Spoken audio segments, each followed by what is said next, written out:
Asian. I'm like, Yeah. Hold on. I'm gonna let you calm down on that one because we just went live. I All bet, right, bet, bet. so we just went live, man. you, you already got me over here tripping, man, laughing. Hey, man. Hey, I'm glad you came in and chopped it up with me, man. We had a long talk yesterday. Yeah. And we got in a whole bunch of stuff, man. I'm glad you had hit me up and was chopping it up with me about that stuff, man. And I was like, yo, how about you come on the podcast and let's talk about some of this stuff, man? Because I tried to I went live what was it, 3-4 days ago, and tried to touch on some of this Kyrie Irving and Kanye West stuff. And I just feel like there was a lot of meat left on the bone, man. And then when you called me and we was talking about it, I was like, man, that's the conversation I wanted to have right there. So appreciate you hitting me up and appreciate you joining me on the podcast, man. We're gonna get into it. Those of y'all that's watching, man, hit a thumbs up on your way in here. Subscribe if you're not already subscribed on the YouTube channel. I'm talking with my homeboy Mike Jones, who's a do I say former musician, or are you still making music? Man, so reason season a lifetime. Sometimes who we are at a certain point in our lifetime are just for a reason or a season. Yeah. I was always gifted with the ability to write. I just being a hip hop, that was always big in our community. Yeah. I don't hold on right there. Don't stop right there. I want to apologize to the city of Atlanta from the city of Houston. We don't get down like that, man. You ain't never heard of no artist from Houston. The last shit you ever heard about Houston and some shit with some outside artists was Lil Flip and T.I. You know what I'm saying? Like we don't do that shit. We don't rob niggas. We show hospitality to our guests. It's always been like that. Niggas ain't never have to worry about coming out. Like, you know what I'm saying? You might get your little, your bar brawls and little bullshit like that, but we ain't hurting nobody. Yeah. And I know people in the city about, Takeoff getting killed, bro. Like, we not cool with that shit. You know what I'm saying? We don't like that shit. We're not okay with that. We don't want that kind of shit. I've even seen people say shit like, oh, it's gonna be a Houston and Atlanta beef. Like, what you think people want more that from the outside looking in? That's what they want the most. You know what I'm saying? But shit, like I got family in Atlanta, man. I got brothers out there that I love, you know what I'm saying? Later in my life, I ain't gonna play with them like that. And I ain't gonna, you know what I'm saying? So I'm taking it upon myself as a nigga who lives here and who's a patron to some of these parties and shit like that. Hey man, I know we not cool with that shit. We looking just like how they looking to try to find out who the fuck hurt this dude, man. That's not cool. Yeah, you know a lot of it don't make no sense, man. It's like one of those, like when I saw the headlines of it, I was like, man, this is weird, man. And then they said Jay Prince was something that he was. The whole thing is just weird.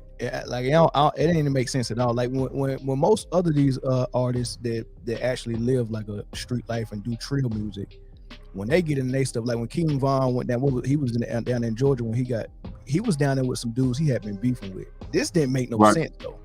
Right. How this Takeoff stuff haven't had. I mean, it made zero sense to me, man. But I don't know, man. And it's big too, bro. Cause like my mama, 60-something years old, she live in Atlanta, bro. My mama called me the other night. Well, it was Friday night. She was like, "You going out to the club in Atlanta?" I said, "Mama, I'm fucking 40 years old. I ain't going to no club. I party during the daytime. By 7, 8 o'clock, I'm in there." Yeah. You know what I'm saying? So look, my mama called me. She's like, "Well, be careful down there, cause it's all over the news, baby. You gotta be careful. You know they can kill Jump Off down there." I said, "Mama, who?" I said, "Get out them young people business. Talk about they didn't kill Jump Off." I said, "Mama, ain't no damn Jump Off. That boy name ain't no damn Jump Off, man. Get out them young people business, man." But you know what I'm saying? It's to that point, man. Like, you know, people concerned. You know what I'm saying? So I know we're not cool with it. You know what I'm saying? I wouldn't want none of our artists to go down there and get hurt. You know what I'm saying? But I can understand the anger and you know what I'm saying, all that shit like that. You know what I'm saying? You being from North Carolina, you know what I'm saying, with Casey and JoJo and shit, you know what I'm talking about. You understand what I'm saying?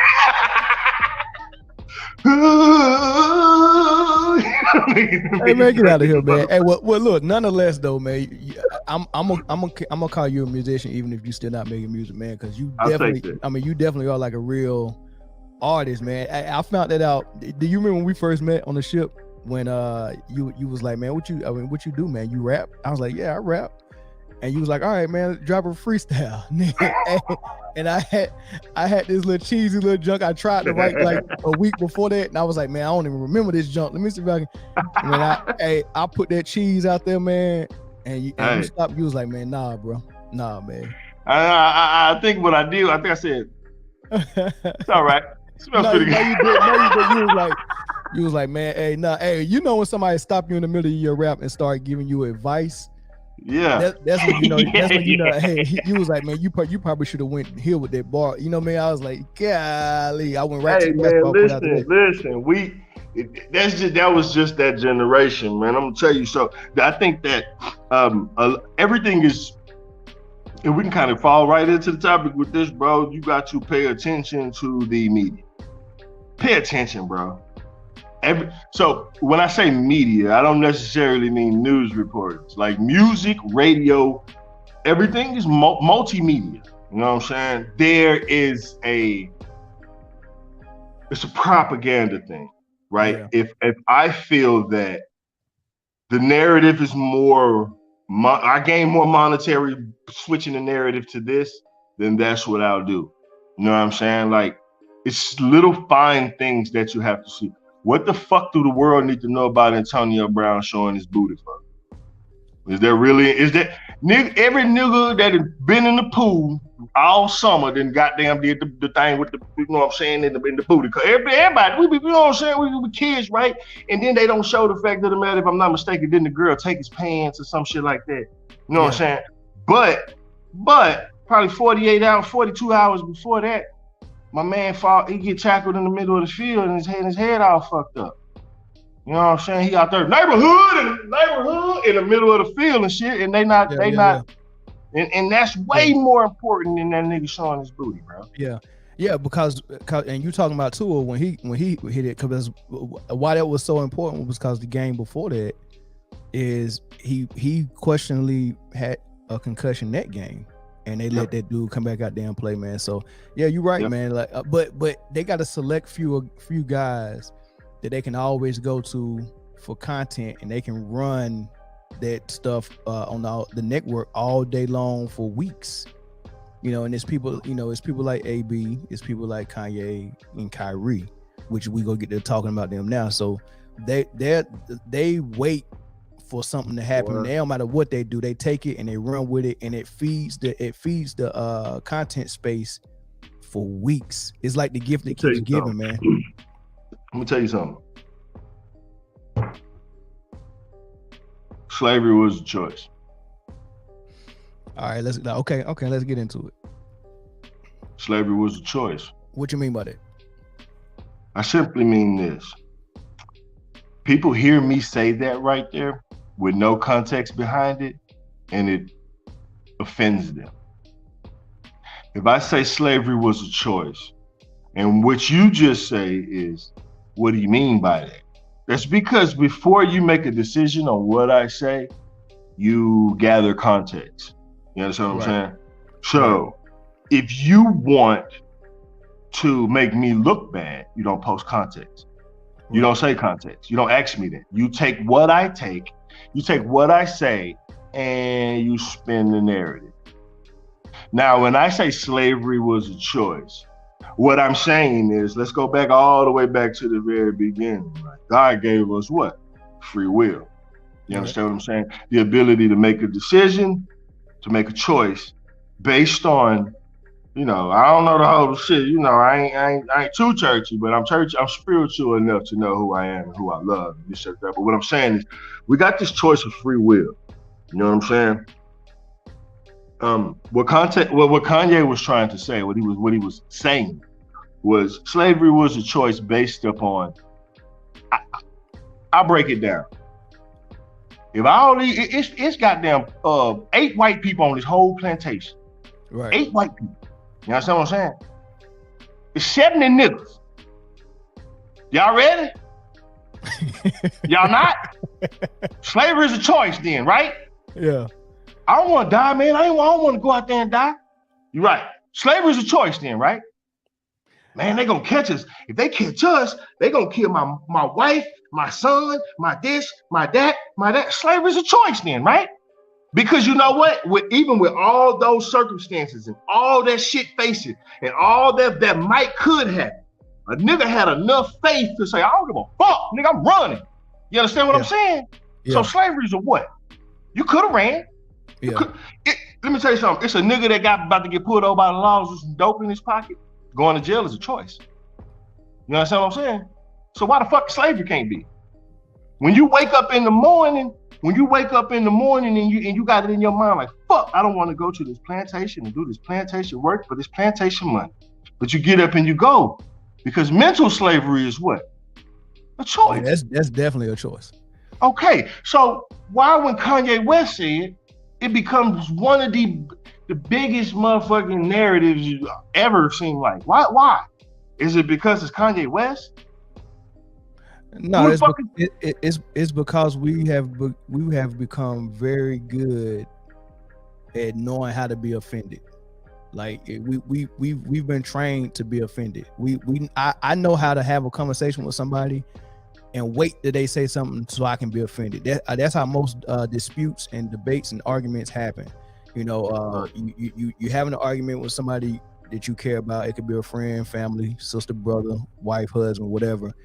And y'all going back and forth, and they're listening to be offended, because once they're offended, they can act out of pocket or they can dismiss everything you're saying, right? So we've been trained to do that with the media, man. We just offended by so much now. Like everybody else, we're snowflakes now. Everything hurts somebody's feelings, and when you hurt my feelings, I get a chance to retaliate and say whatever I can say about you. We can counsel you as a whole, all of that stuff, man. But that jump makes no sense, because no one is actually looking at what someone is saying and understanding what they're saying and what they mean.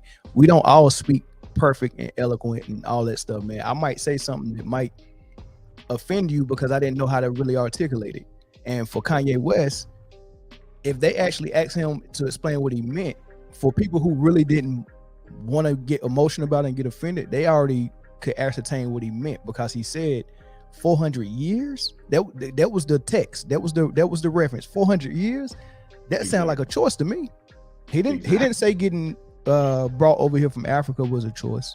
He didn't say being outgunned by some Europeans and they had better weapons and they captured people, and people over in Africa actually, helped them a little bit and all that stuff. They didn't say that was a choice. He said 400 years of being here and just waking up every morning and doing what you do normally, like it was like, all right, this is what we go be like for the rest of our life. Yeah, I mean that was I get what he's saying. That was a bit of a choice. Would I ever say that publicly? Probably not, because I know it's gonna hurt people's feelings, and I know it's people. Yeah, but and that's why you on here. But but I think that's why do you think so many people feelings were hurt by it, and they can't get over just some words that Kanye said? Black or white people? I don't think no white people were offended. Shit. Yeah, there was. You know why? Why? Because at the end of the day, white people don't like to. Some of them, they don't like that guilt. They don't like to feel that way. You know what I'm saying? That's why the word nigga still got so much sting on it. You know what I'm saying? Like, we say it, they say everybody. Okay, so look, I'm gonna just go. We're gonna start on something else real quick. Just real quick. Why do people? Okay. Your boss. Let's say your boss at work, right? You come tell me your boss is racist, right? That nigga racist, man. Racist. I'm like, right. I'm listening to it, right? But in my head, I'm thinking everybody is, in a sense. You understand what I'm saying? In a sense. Realistically, I've heard my grandmother and my mom say more racist shit than I've ever heard anybody else. Does that make sense? I heard people in my house that I've been raised under the roof with say more racist shit. Systematic racism, you know what I'm saying? Closet racism. It exists. You know what I'm saying? Don't get me wrong. I'm not naive. You know what I'm saying? But is it really the focus? Is it really the focus? I'm not gonna be like Lil Wayne said, racism don't exist and all that shit. Maybe in his words, he's a fucking millionaire. Everybody works for you. It better not be rare. Fire your motherfucking head. You better not be racist. You better not say nothing. You know what I'm saying? It's different then. But yeah. I get it. I get it. You know what I'm saying? Like the world itself, we throw stones, hide their hand. White people get by themselves, and they, you know what I'm saying? They may say, you know what I'm saying? Say whatever they say. Niggas get by themselves, cracking them on. Some niggas come around over by them white folks. Say, oh wait, what's up, baby? White folks come around over there by niggas. Say, hey, hello, how are you? You know what I'm saying? Like it is what it is. Like if the whole shit with coexisting, right? It's hard for some people to understand because we don't live in that era, that time period. Like whether you realize it or know it or not, these kids that's coming up, oh, they ain't with that shit. They ain't with what? Oh, bro, they ain't with it. You can't. It's fucking hard to tell a fucking 7-year-old who mama white and his daddy black that white lives don't matter. He don't understand. Of course. He don't understand. Now, can you explain racism to him? How do you explain racism to a kid like that without making his mama look like a devil? And how you explain racism to him like that without showing his daddy shooting guns and people that look like his daddy shoot? How do you explain that? You understand what I'm saying? Yeah. But how do I explain that by saying like this person life don't matter, that person life don't matter. At that particular time, with the whole thing that was going on with the police thing and all that type of stuff like that, the agenda got put straight on black. You know what I'm saying? Black. Straight on black. To the point where black cops were in danger now. Motherfucking, it was just black, bro. It was all black. You know what I'm saying? So as a little boy, if I'm a little boy, and I have a son, bro, that's me. Bro, as a little boy, how do you explain that to that little boy, bro? You understand what I'm saying? Yeah. Do people give a shit? Do people care? Not to it is on their front porch. Right. Exactly. You know what I'm saying? Because I mean that's how we think. We think from just our perspective, and it's very hard for a person to be able to put themselves in somebody else's shoes and actually, you know, relate when they can't relate. You know, that's not an easy thing to do. Like you got to really do a lot of work on yourself to be able to navigate this you know, this race thing, and also you got to do a lot of work on yourself to avoid letting your emotions dictate your actions, man. Like because I've been going back and forth with people in the sports group about Kanye, and when he first came out and spoke truth to power, which is a hard thing for famous people to do because they work side by side with power so much. Kanye made a lot of his money working with these people that he had to turn around and call out, right? And he knows his consequences behind it, but he did it anyway, right? You got to appreciate when somebody of his stature say, I'm gonna put my livelihood and my money at risk to say these things because it's going to help a majority of people that can't speak for that's what Kanye was doing. So what happened is, instead of people looking at it and saying, yes, white supremacy is a problem in America, and what Kanye West is talking about is something that need to be discussed. However, I'm not going to help him discuss it because I'm mad because he wore a MAGA hat. I'm still emotional and butthurt that he wore a MAGA hat or he wore a White Lives Matter shirt. Like something is wrong with wearing a White Lives Matter shirt, and the hypocrisy is in that. But do people understand? Do people understand how many people Kanye and his wife helped get free, helped get pardoned before he had that meeting? That nigga was sending Kim Kardashian because he knew Kim Kardashian in there them white boys, the motherfuckers, they gonna pay straight attention. She gonna be in that motherfucker. And whatever he pushing, his lawyers pushing with her shaking her head and nodding, big eyes and big ass. Them white boys is gonna be like, yeah, whatever, yeah, step there, here, yeah. Oh, wait, get them niggas on out here. Hell yeah, how you doing, Kim? You know what I'm saying? Just like that, bro. Yeah.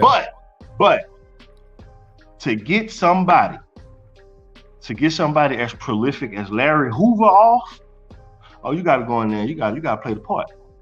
Yeah. And even if you don't play the part, you gotta make that media. I'm changing my shit fucked up. You gotta make that media. Oh shit! You gotta make that media transition to where you are looking as. Oh man, I think we lost you, Ricky. Yeah, but I think I get what you're saying. Like, go ahead. You my shit clicked out, but yeah, but I was trying to close my menu down. But yeah, man, you got you know what I'm saying? Like, that's what he was doing. That's what he was in there having that meeting about. You know what I'm saying? And probably other shit. I don't know. I wasn't there. Have you seen any other black person of his stature trying to get Larry Hoover off? I ain't even seen nobody black come out and openly say they support was supporting Donald Trump. You know what I'm saying? I seen everybody come out and say they support that motherfucking Bob, the host from Price is Right that's running the country now. I seen everybody get out there and say they support that bastard. And that woman in there, that motherfucking substitute teacher that's in there helping him run the country, who we never say, man, look, politics is something else.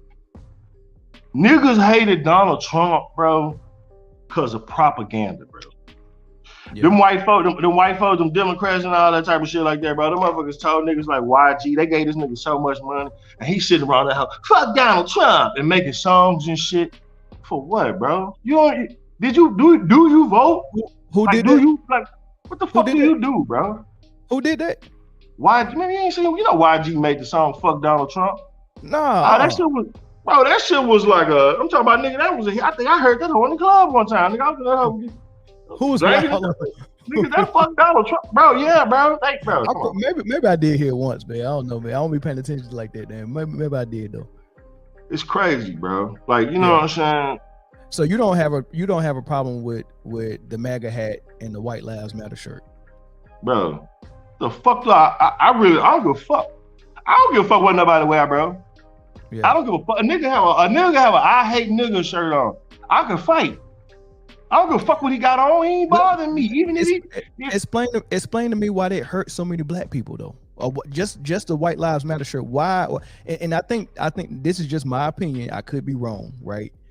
I think what Kanye West is doing, it might not be his primary objective, but I think this is part of it. He knows that black people invest too much emotions into things, and we are triggered so easily, and we can have our buttons pushed to make us do one thing on the left or one thing on the right. Like we were emotionally invested in Obama because he was black, and we wanted the president to be black for the first time. So it didn't matter what he said politically. Niggas didn't even care, bro. We didn't care. We was voting just because he was black, right? Just because he was black. And then opposite with Trump, Trump could have came in and said, I want to do all this stuff secretly for black people, but I can't say it out loud because y'all, I need this other vote too, right? But the way he was acting to get that other vote, we got so emotionally butthurt by the things he was doing that we didn't care about his politics at all. Because people, Kanye keep pushing our buttons so we can learn not to keep being so emotional about everything. Right. We really got to learn that as a people. Donald Trump he's a salesman, right? He made his money by how he make his money, right? His political shit, he don't have none, right? So think of a mind of a hustler. I'm a hustler, nigga. I ain't no motherfucking congressman. I ain't got a lot of you, bitch. I got $1 billion in the pocket. Lie for what? You gonna do it, or I'm gonna make you do it, and you ain't gonna even know you was doing it. Cause I'm a hustler. You understand what I'm saying? I know supply and demand, right, but my ultimate goal is to hustle. So I'm gonna run this whole like a corporation. Motherfuckers like, oh, he running like a corporation, huh? They're making a big deal about it, right? That nigga say, I'm gonna put up the wall. I'm gonna put up the wall, and I'm gonna stop immigrants from coming in, and all them white folks, run them Mexicans out of here, get them out of here. But you know what he's doing? He's keeping the jobs. Because he's stopping the wall, he putting up the wall. Motherfuckers can't come over and run over. So now you a motherfucking plumber. You done went to the Navy. You done did your 4 years. You done got out. You don't know what to do. You got a little plumbing job, and you can't find work. You know why? Because it's a Mexican and another motherfucker that's doing it, and that Mexican, he gonna get $200. This is just throwing numbers out there. He gonna get $200, right? Now I would have got $200 put in my pocket. That Mexican, he gonna get $200. He's gonna put about 150 in his pocket, or about 125 in his pocket, and them other Mexicans with him, he gonna give him about $25 a piece. You know what I'm saying? Cause he can speak English. Some other ones can't speak English. They ain't supposed to be over here. They can't go cash no check. He can. Yeah. You know what I'm saying? So there's 4 niggas that done took your job and then came in here and done this work just as fast as your slow ass could for that same amount of money. You know what I'm saying? But I'm telling these white folks over here, I'm gonna put the wall up, keep the Mexicans out of here, get them out of here, right? And really, I'm really trying to flip this money because you know what? I got investments in some of this lumber and shit that these American niggas will be using and getting this money and putting it back into the community instead of sending it back over there to Mexico where they mom and them using it and flipping it. You know what I'm saying? So on so forth, keeping that money right here in our country. You know what I'm saying? Like I want that. I don't want AT. Every time you fucking call AT&T. You sit on hold for 30 minutes, and then when that bitch pick up, you know why? Because AT&T say, look, I'm gonna close all my call centers and shit over here and send them over there. So all these motherfucking teenagers and shit that's coming through school, and they was working, getting a little job at the call center, make them a little money on the side, and all these people over here, and you know what I'm saying, these housewives, they can just go get a little second shift job over here at the call center, and AT&T, they don't got that no more. Because all that shit over there. And they paying them the same amount of money, but these niggas get to keep a lot of it and they get to send the rest of it over there. So now we don't got the jobs, but all the AT&T jobs, all the Sprint jobs, every time you fucking press 0, nigga, you be on that whole nigga, a human. That motherfucker be talking like a motherfucker praying. Nigga. So you think Trump helped keep jobs in America? That's what he was trying to do. That's what he was trying. That's why he was telling motherfuckers over there, say, y'all niggas need to show me this, show me that, making sure. Because niggas before him was just, slide this through here, slide this through there, making shit work. So that nigga like, no, nigga, paperwork. Let me see all this shit that you're supposed to be over here. Or you always got 40 days. Bring it back on over here. So I go there with you. However, because me personally, I don't think we've seen a president that really deserve the black vote, right? Not even Obama. We haven't seen one that deserve our vote, right? Because you know that I mean, there's not been one that went in there and was like, I'm deliberately going to do something that's going to affect, the livelihood of just black people, right? Hold on. No, I haven't seen one. No. Okay. I haven't seen it. However, I will say this. None of them deserve our vote. But with Trump, I couldn't tell what his angle was. I heard the things he was saying, and it sounded like coming out of the mouth of a white supremacist. And we do know that the groups that he was speaking to, that was his main target audience was mostly white supremacists. There was a lot of white supremacist groups and all that stuff. So that turned a lot of people off, right? I wanted to say, Trump, I'm gonna give you a shot, man, because I think his method to your madness, and I was trying to go along with it, but he just got worse and worse and worse with what he was saying. So I couldn't tell if he was really a white supremacist, or if he was like playing politics and just trying to get things done for the greater of the country. But he was just sounding like one because that was his target audience. That makes sense. Absolutely. I couldn't tell. Toward the end, I couldn't tell, and I was like, man, I agree. We got to get him up out of here. We got to vote him out because it was getting dangerous, man. It was getting dangerous. Absolutely. I agree with you. But then I also say this: in the world that we live in, Mel, honestly, I know from my perspective. I'd rather for a nigga call me a nigga to my face than call me a nigga from behind my back, and I don't know. You understand what I'm saying? Now, I'm not saying it's right. Mm-hmm. And I'm not saying that was his intent. I'm just saying for me personally. I rather you straight up and down tell me, say, look here, nigga, I don't like you, I don't like your people, but guess what? We're gonna make this shit work because it's for the greater good of everybody else. You niggas and you fruit of Islam and all you motherfuckers just like if it was a nigga when it was a nigga up there talking, or if it was a real nigga up there talking. I ain't talking about Barack Obama. I ain't talking about that. If it was a real nigga that got elected president, you don't think it'd be the nation to be up there? You don't think it'd be all these, you know what I'm saying? And I'm just speaking hypothetically because I don't know neither. You know what I'm saying? But what I do know is from the shit that I've seen in the past, they're gonna be there. Shit, they're gonna be there just like the Klan gonna be there. You know what I'm saying? So if racism is something that exists, right? Man, let a nigga be racist, bro. That's on them. I know, I get that on a small scale, but in the White House, I mean, I'd rather not it be. I wouldn't want it to be overt. I wouldn't want it to be overt or covert, but when it's overt, it incites a lot of other closet races. But here's the thing. And that's what caused all that tension, man. Like we that was a lot of people that thought we was gonna be in the middle of a race war if Trump got elected again. Well, I tell you like this, realistically, you got two choices. You either can live in this motherfucker in America or not, my guy, because that's your option.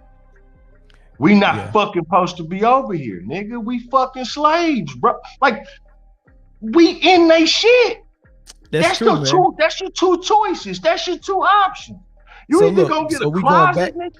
We going back to the slavery was a choice thing, right? And we never changed. And no other history. There's no other history of people being slaves on one land, set free, and never leaving that land.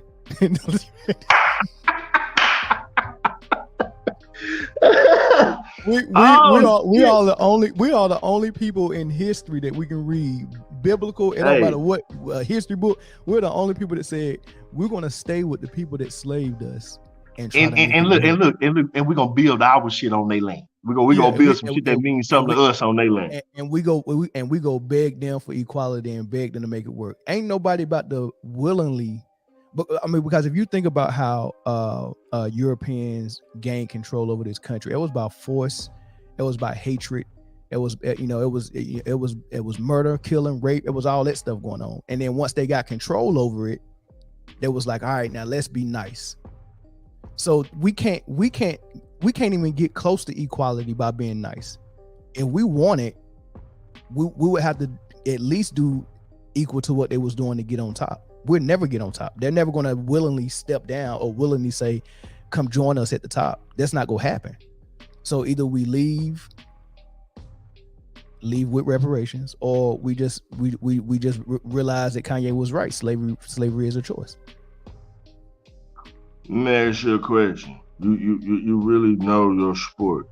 Who was, if you can name three people that, no specific order, three people in basketball, right, that Kobe Bryant was close to current basketball players, 1, 2, or 3, where Kyrie land at in that? If hold on, say it again. If you know your sports, if you can name three people that's current basketball players that Kobe Bryant was close to, his partners, where Kyrie land at in there? He was close to Kobe for sure. Yeah. So let me ask you this: if Kobe would have went through with his agenda with that other basketball thing that he was trying to do, with the Mamba Academy and helping the WNBA and all that stuff, who you think would have been right there on side of him? Probably Kyrie. But it was a lot of ballers that love Kobe though. A lot. Yeah, I know. I know. There's a lot of ballers that love Kobe, and Kobe loved a lot of people. But what Kobe loved the most was fearlessness. Mamba mentality. Yeah. It revolves around, it's a whole process in itself. But fearlessness is very high. that fearlessness to shoot that ball and make that air ball, and shoot that motherfucker again and make an air ball, and shoot that motherfucker again and make an air ball. Sorry, man. Yeah. It took fearlessness, man. Yeah. Fearlessness. That the ability, nigga, to be motherfucking. So you got a motherfucker telling everybody in the courtroom you to fuck them all in their booty and rape them and all this type of shit like that, nigga, and all this shit in the hotel, and you still come out there, nigga, in the playoffs, nigga, and perform, nigga, fearlessness, nigga, mama, Yeah. nigga, mentality, nigga, fearlessness, bro. You know what I'm saying? To know that what I'm about to say is going to possibly recoil in a way that I'm not really ready for. It takes fearlessness, bro. I feel what Kyrie is trying to do, what Kyrie is doing, is when you expose an agenda, right? You are the first person to look at what they did to Colin Kaepernick, and this is what we was talking about. Look Yeah. how they did Colin Kaepernick. Come on, bro. It was players young and old, like, you know, that nigga stupid. He shouldn't have done this, blah blah. Man, bro. I fought for the motherfucking military. I fought for this country. Get out of that nigga. You know what I'm saying? And that ain't even why that man kneeled. Yeah. They spin the narrative. Again, we go back to the media. So you really think that the media is gonna tell you the truth? I make money off of your lie. I make money off of your fear. I make money off. This is what I make money off of. I can't sell newspapers no more. I don't sell newspapers. Nobody pick up. Nobody want to read nothing. Nobody pick up. So what they doing is they selling the fucking the shit the title. They selling the shit. The Right. Right. clickbait is what works. Right. And niggas read that shit, and we think that this is CNN. They can't lie to us. This is Fox. They ain't gonna lie to us. This is TMZ. They're not gonna lie to us. They're not gonna tell us what they want us to know. Do you know that? And I'm just going in a circle with this media shit, but somebody put out some information about Takeoff talking about, oh, he was facing a defamation case and a rape case. Come on, man. He's a fucking musician. Musicians face defamation cases and rape cases all year round. Motherfuckers be trying to make money. It's a hustle. It's been going on for years. Just like, you know what I'm saying? Come on, bro. That's a hustle. So at this time, this boy, mama, they got a picture, a whole video of these people, this boy dead body on the internet. And somebody said, you know what? Somebody saw that defamation case and they did like this. Ooh. I'm gonna share that. And they put that shit out, bro. You mean why? For what? Yeah. Hold on, Mike. I got a phone call, man. Hey, who on the line? Hey man, it's your boy Justin, man. I've been hearing y'all boys talk. I kind of got on a little late, but there's a couple things that I just had a question. I was the one to ask the question about what did Trump do while he was in office. Okay. And my man was talking, and like I said, I caught it like in the middle of it, so I really don't know what side of it he was on. But if you don't mind, could you just kind of go back into that for me a little bit, because I got something I want to say, but I like I say, at the end of the day, I heard half of it. I didn't hear the whole thing. So I just, before I say it, I want to make sure, I want to see what your angle is. Okay, go ahead, Mike. So I will say this. This is what we call building. Everybody's opinion matters. Mine, yours, on every level. Brother, from the bottom of my heart, I couldn't see your face, don't know what color your skin is, don't know how tall, how short, or nothing, but you matter to me. You understand what I'm saying? Because my ultimate goal is to go to heaven. So when I say things with the validation of how I feel, but there's so much room for correction. There's so much room for improvement. There's so much room for reason. I will not challenge your reason from your opinionated standpoint, because I feel that your opinion is valid. If I don't agree with it, just like I wouldn't buy a pair of blue shoes if I didn't like them, and if I like the red ones better, I'm gonna go buy the red ones, or the black ones better. But just like how I would pick through, this is my path, you know what I'm saying? I take what you give me, and I put it with me, and I take it with me to my next destination. If it's too heavy, if it's bullshit, if I don't like it, I take it out. So what I was saying is, my view on the whole presidency thing, I feel like a lot of it was propaganda, especially with Trump. And I was telling Mel this. I saw when Trump got elected president, right? I saw a room full of 5-year-olds, right? Like kindergartners and shit like that. They told them, Donald Trump has just became the new president. And boy, them motherfuckers got to crying and shit. I don't want him. You know why? Because they can't vote. You don't even vote. Your vote don't matter.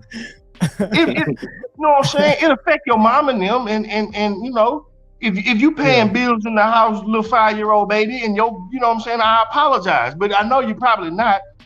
You probably ain't voting. You know what I'm saying? So how the fuck does this man get? When I was a little boy and George Bush went against Michael Dukakis and George Bush won, nigga, I wanted Michael Dukakis to win because the nigga had the name Michael. Not because I fucking agree with his policies, bro. So when George Bush won, I wasn't like, you know what, fuck this. Flip my desk over and left and shit, none of that.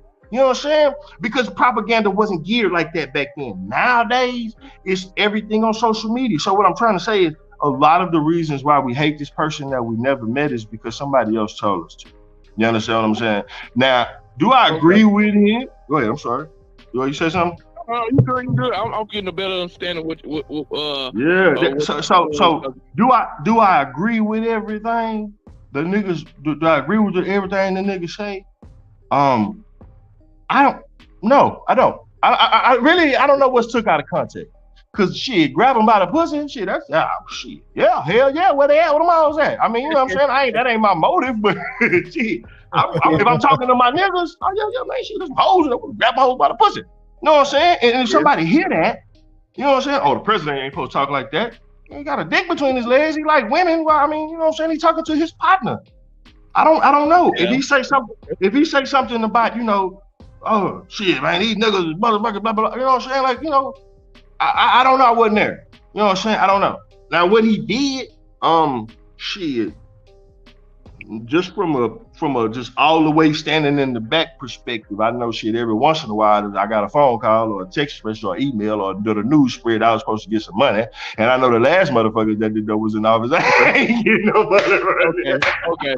See, that's the part that you know what I'm saying? I mean, me personally, that I want to speak on, and people like, now I ain't gonna lie, I ain't no fan of Biden, you know what I'm saying, but did I vote for him? Yeah, because I thought he'll be a step up from what we had, because Absolutely. Technically, basically, I'm just gonna be real with you, Trump didn't do nothing that Obama didn't set up.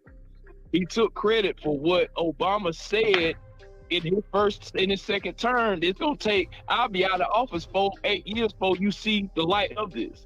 And so when people were so pumped and hyped about Trump and what he was going to do and what he did, which was nothing. That's why I always ask everybody that question who somewhat agree or say he did a good job. I'm like, well, what did he do? And nobody can ever tell me what he did, what policy he set in place, what he backed. I know you had said something about keeping the jobs, and like when you said about the wall, how that right there, I don't think that was done intentionally.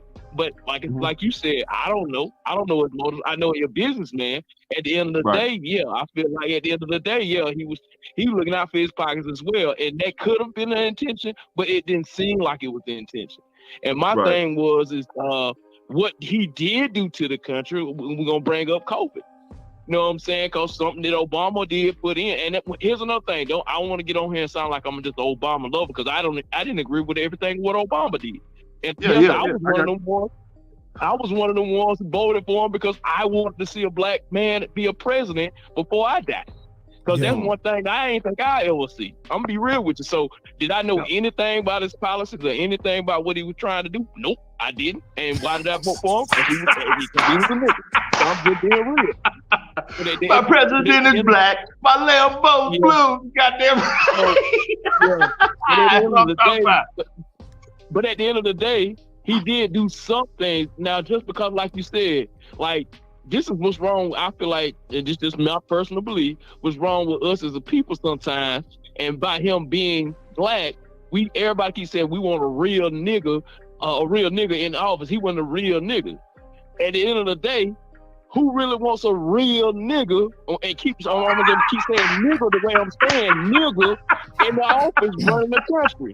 Who wants a real nigga running the country? Nobody does. And let's just be real with you. You know what I'm saying? So sometimes I see this as being black and at that position. Sometimes you're gonna have to do something that all of us don't agree with. It might not make sense to us because you know what? At the end of the day, we don't need a real nigga running the the country. We need a person who runs the country who is in the betterment for everybody. You know what I'm saying? Sometimes it's not gonna be in the better. It's not gonna be the great thing for just us as a people. Yeah, we do need to be, I'll say, first on the list on making sure shit get done right for us because of the shit we went through in the past. Right. So at the end of the day, then another thing I wanted to say, I know I'm kind of jumping a little bit about when they say we in they country. We in they country. Who is they country? It's not they country.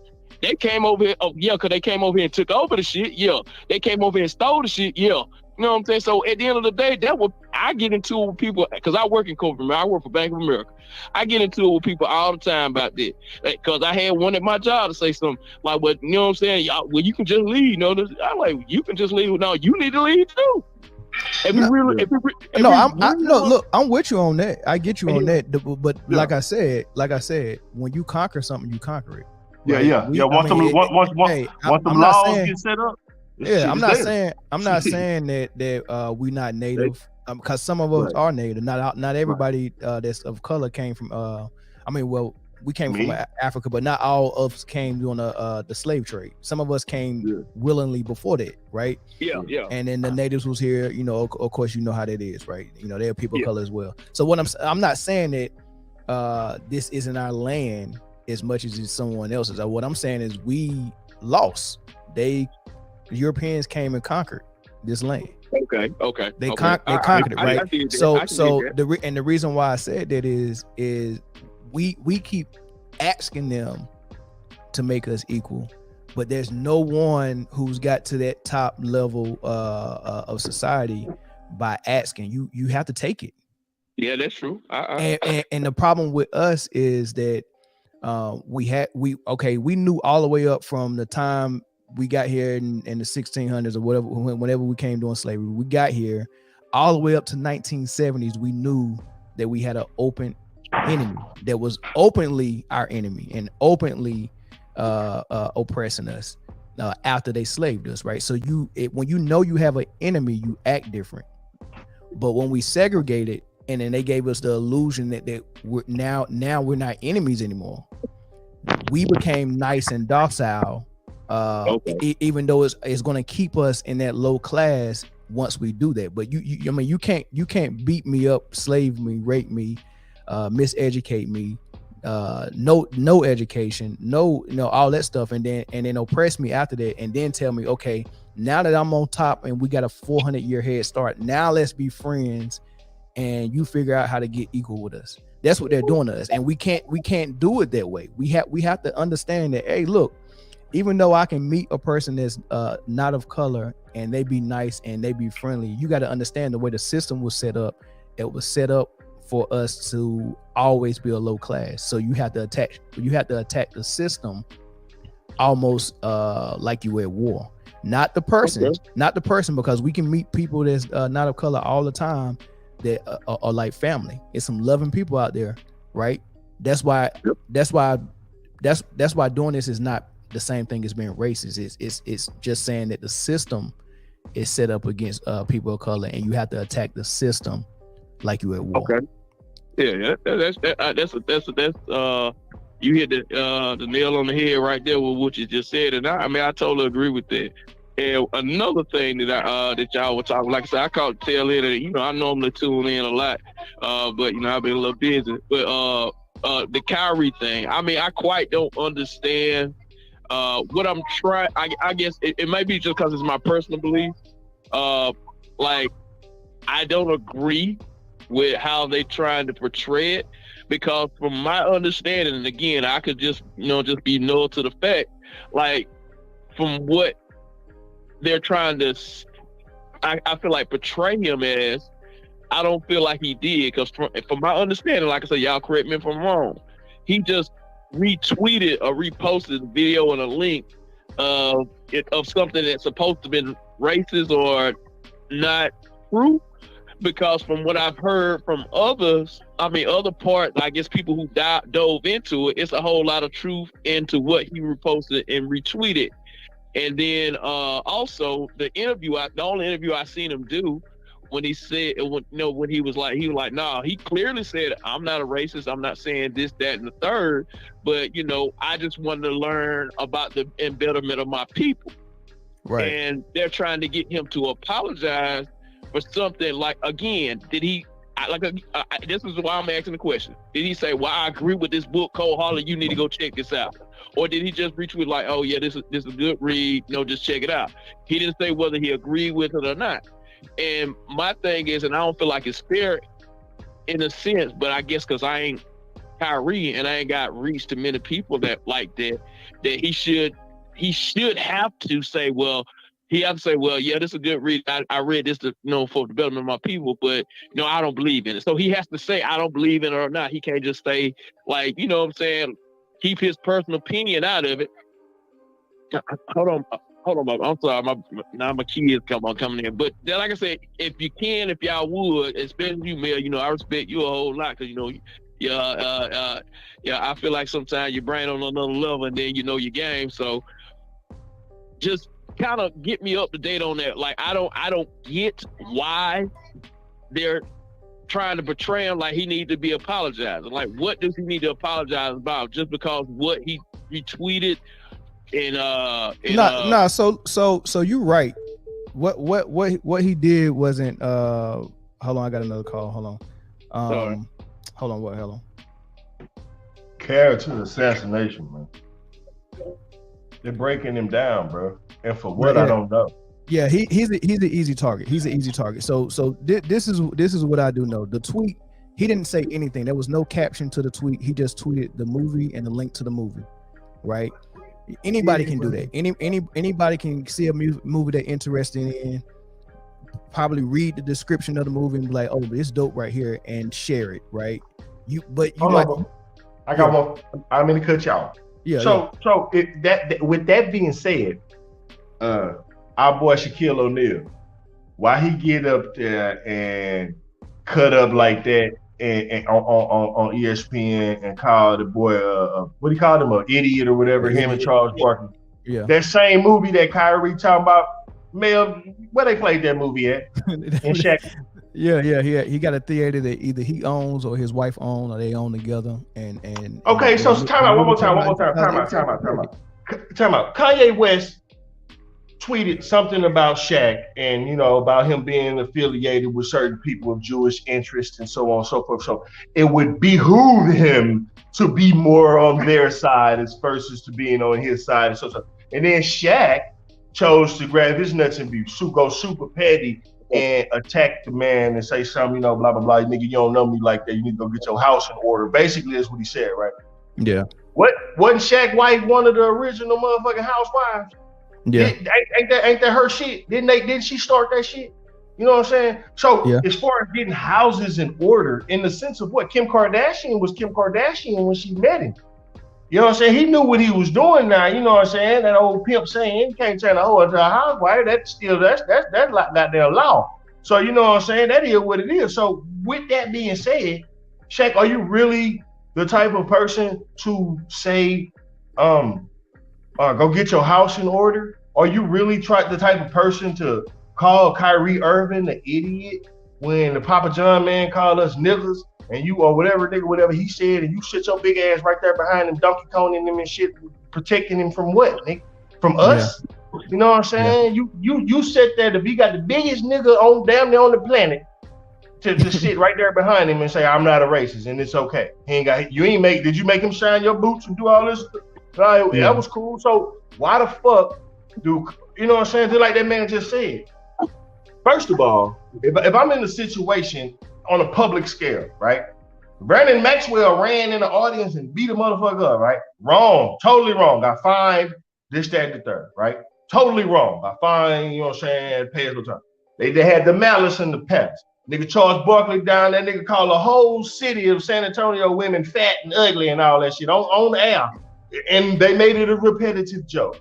This nigga, you know what I'm saying? So many other situations, you know what I'm saying? And then if you want to talk about private life shit, NBA private life has become like, it's become a little thing of myth and legends, nigga. These motherfuckers gambling games and Wilt Chamberlain fucking a million hoes and like, you know what I'm saying? It is what it is. All of that is okay, even though it has its different levels of moral fiber. Some don't agree, some totally disagree. They have it.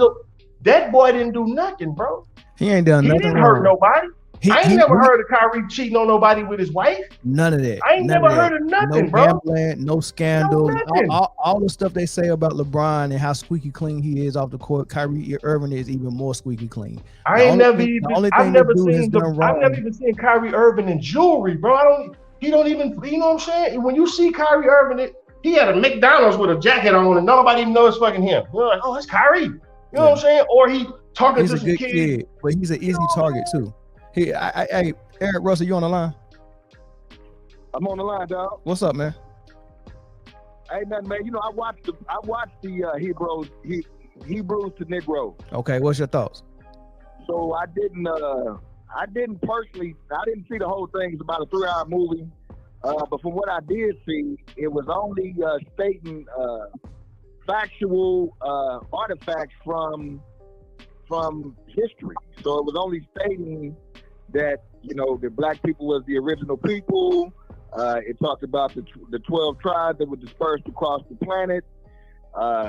And just speaking of the language and the different cultures, it was showing how the 12 tribes was black people, and we were dispersed through four corners of the earth, which had African Americans, of course, had East Africa and different parts, and saying how due to war, how we were conquered by other groups of people, which changed the religion. So that's the only thing I seen. I didn't see the whole show. They said some other parts in there where the Hitler speech was quoted. However, I will say that anytime you have a platform like that and you put anything like that out that could be considered controversial to somebody else, then that's what gives it the bad vibe. Yeah, but okay. I think the energy should be matched, because if his energy was, I'm just sharing a documentary with the people that follow me on Twitter. Exactly. The energy they gave him is that you're racist and you're anti-Semitic. And that turned him off, because he was like, dude, how am I? Because it was coming from his own owner at first, and then the reporter started blowing it up and asking him questions about it. He was like, no, I'm not racist. I love all people. And he explained exactly why he shared the movie. I was looking up my name, which means Yahweh in Hebrew, and I was looking for things on that topic, and I saw this movie, and I thought this movie was cool, and he shared it. And it was like, oh, so you didn't watch the movie, right? And he probably didn't watch the movie, but at that time he was like, yeah, I watched it, but I don't know if that's true. But so now they saying, since you watched the movie and you shared it, that means you must agree with 100% of everything that was in that movie, and they're gonna try to name anti-Semitic things in the movie, which it's not anti-Semitic. And I'm gonna get to that, because people are so ignorant. People who haven't even watched the movie are repeating that this movie is anti-Semitic, and they ain't even seen it, and they're only pulling out the Hitler quote and saying that basically you can never quote Hitler in life, right? And then the Hitler quote was allegedly to be a false quote that he never said. So that's two things, right? They quoted Hitler, and they said that the quote was not true. It was a made up, debunked quote, right? Then they said that the movie said the Holocaust didn't exist, which is a lie. What they said is the number 6 million that died during the Holocaust was inaccurate, right? But they're telling everybody that the movie is saying the Holocaust didn't exist, right? So the media is even lying about the stuff that they claiming are anti-Semitic. But even if it was anti-Semitic, that doesn't mean Kyrie Irving is anti-Semitic because he shared it.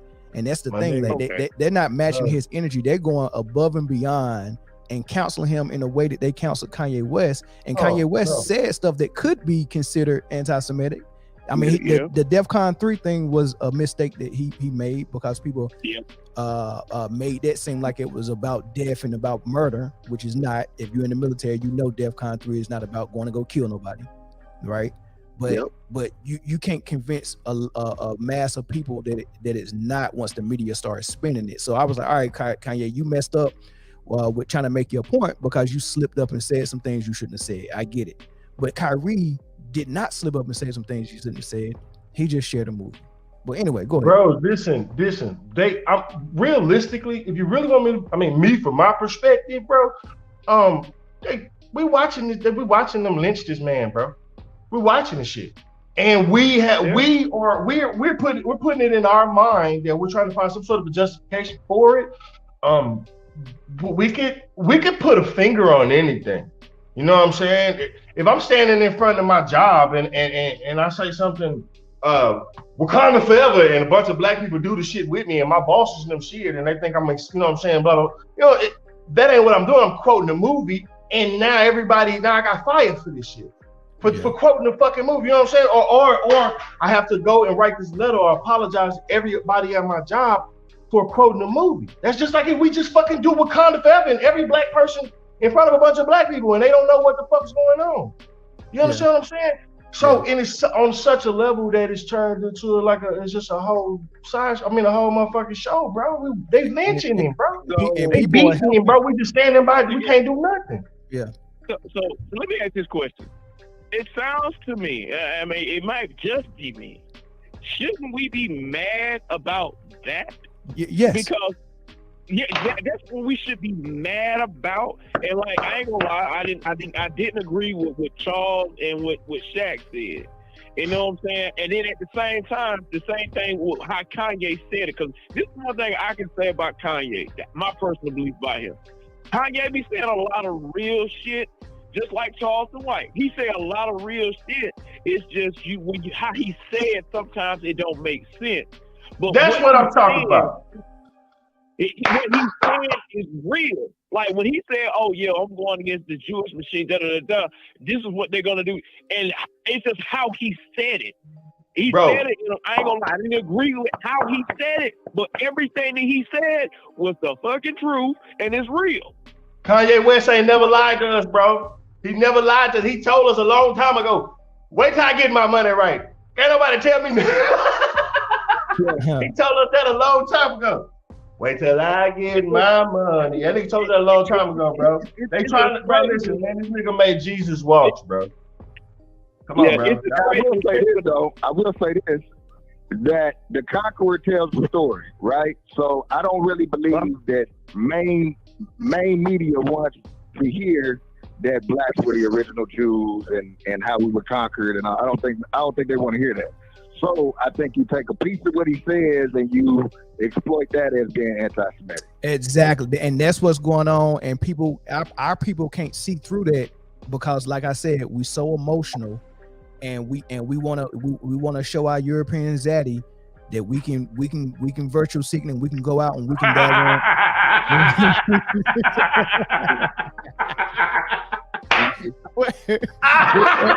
Everybody's taking turns showing Zaddy, hey, look, I can go look what I can say about Kyrie, and they just taking turns to one up each other. Like I can say the most hateful thing, and how far can I go with this? And they're actually doing the hate speech, not Kyrie. Kyrie ain't said nothing bad about not one person. Everybody is saying stuff bad about him, and what the NBA and the ADL is doing to him and making him do, that is horrible, man. Saying, like, that is hate. That's hate. Like, should we be mad about that? Like, I'm like, the more I learn about it, it's like, okay, I get it, and it's like, well, I ain't seen the movie. You know what I'm saying? I just heard like bits and pieces, and I'm just like this. You know, you could tell me all these. I'm still going now. I'm definitely gonna go watch it just because I have to see. Because from what I've heard, it's a lot of factual and a bunch of truth in there. It is. And it, like you said, what people are mad about is the Adolf Hitler quote it was in. I was like, they're not really mad about that. That quote been floating around for years. No, they're not mad about that quote. What they're mad about is that someone with over 1 million followers with a lot of influence, who's one of the best basketball players who happened to be black, shared something that exposed a truth that they didn't want to be exposed. So let me ask you a question, Thanks man. for the super chat, Spav. Appreciate it. What's up? Let me ask you a question, man. Yeah. If we as black people, right, are supposed to, and we're designed to speed up our healing process from slavery and all that shit, why are we still arguing and going back and forth with these motherfuckers about the Holocaust? Why they can't speed their shit up? I'm glad you said that, because that's something I kind of wanted to say, but man, fuck that, man. Right. Fuck that. I'm gonna say it. You know why I'm gonna say it? Because it need to be said. And when somebody with that type of, you know why? No, you know why I'm gonna say it? Because more niggas like us need to say that shit anyway. You know why? Because when our heroes or our sports figures or our powerful black people, when they say it, they get ridiculed. So maybe if it starts from the bottom and goes up, then when it gets to them, or when they get up there, or when they say it, that people have more of an understanding. This is the type of conversation needs to be had in the barbershop. Maybe we need to look at each other and say, bro, you not black. No matter how what nigga and jive and all that shit. That's us. That's our culture. We're not talking about that, but I'm talking about deep down inside, like. If I trace my roots, male from North Carolina, bro. Your people, you know what I'm saying? I don't know where y'all originated from, but North Carolina and all that was one of the first places and shit in the Caribbeans and all that blacks was coming. You know what I'm saying? So what I'm saying is, if I go back so far, like now I got Native American and all that shit in my shit too, but if I go back so far on my black side, I only can go back so far. I got a little dude that worked with me at the job. He's 22 years old. I'm talking about he can go all the way back to his grandfather, and he from Sudan. You understand what I'm saying? Because his shit ain't been touched. Yeah. You know what I'm saying? I can't. And the reason that I can't is because someone with power stopped me from being able to do that a long time ago. Yeah. Why is that? And when somebody with some power say that, or when somebody tries to show me where I'm from, it always turns into this. So we know what the issue is, and biblically it tells us who stopped our history and why they're hiding it. I mean, it clicks so much. Like I know people who've been Christians their whole life who ain't touched none of the Bible except the part where they tell you to tithe and the part where they tell you to turn the other cheek. They just go in every day and listen to the pastor pacify them with, feel good messages. And then they go home and pray and hopefully God can take us out of this situation one day. But they don't study that thing. And when they actually start to study it and have questions like this don't actually match or fit, and they start asking their pastor, I know people who pastor tell them, do not read the book of Revelation. You'll never understand it. Don't read prophecy. You won't understand it. And every time they preach from a book like Jeremiah or anything where a prophet was saying some things is going to happen, when, like, say for instance, like in Ezekiel, when they start talking about dry bones in the valley, that specifically speaks to people of God, people of Israel, original Hebrews, not knowing who they were. And that was the analogy for them being dead and dry bones in the valley, and then waking up from the dead and walking as a great army. That specific, when you read that, you be like, what does that mean? And when you continue to read, it explains it. This is what this means. The bones that was in the valley is the whole house of Israel. And then they start just explaining exactly what it means. And when you hear a pastor preach about it, they never get into that part. They say dry bones in the valley means whatever that's in your life right now, you're unemployed, that's your dry bones, and God is going to wake those bones up one day. But that's not what it is. It's actually prophecy. It's saying that this is what's going to happen to Israel. This is what's going to happen. Nobody preaches that. Every prophecy gets turned into like a message that you can learn how to spin at theology school. It's trash, right? So, but the key to everything, every prophecy in the Bible, the key to it is knowing who Israel is.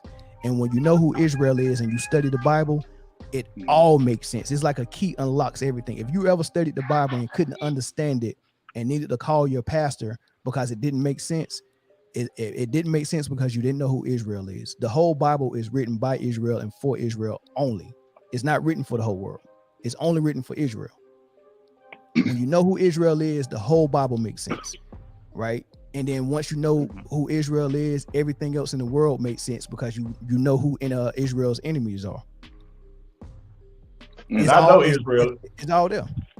I know Israel. I went to school with him. Say, look, check this out though. Hey, look, hey, on my, I bullshit you not. I'm from Texas, bro. Born and raised right here in Houston. On my birth certificate, under race, it says Negroid, bro. Really? Negroid. Really? Yeah. Man, I got my birth certificate. I can go find it, bro. It say Negroid, bro. And I'm like, damn, when was we that? That's when we was in the I'm born in 82. We was that, you know what I'm saying? Sure, I guess like, so, man. Remember, they changed about 10 times. Bro, remember when Jesse Jackson, yes, we can't, what was African American? Like the actual, we actually did that, Afro American. That shit's crazy, what? Bro.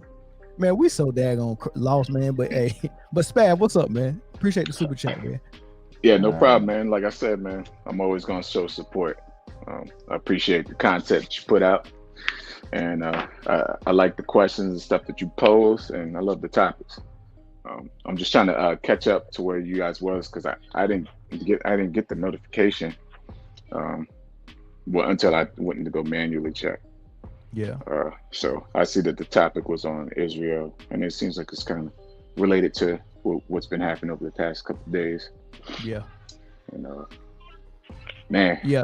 I mean, we've been all over the place. We done touched on Trump and everything, man. You know. Yeah. Oh, yeah. You know what I mean? Man, why it take so long for a light skinned brother to glide from the free throw line, man? How long that free throw line been right there, man? It took us a long ass time. Oh, bro, man, it took us a long ass time. That just goes to show you, bro. If you really want to just look at Gene, you know what I'm saying? It took us a long ass time to get from that goddamn free throw line, bro. You know what I'm saying? Yeah. Now, when we did it, you know what I'm saying? We doing it now. We got some style on it now, but man, it took us a long time. Like nobody, light skinned brother never even lined up back there. We're never like, you know what, I'm about to try. Like, nah, I can't do it. I already know. I'll just sit over here with everybody else. Yeah, man, that shit crazy, bro. I had spoke on this a little bit the last time I was here, but be careful for the diversionary tactics because all this hoopla and stuff about the Jews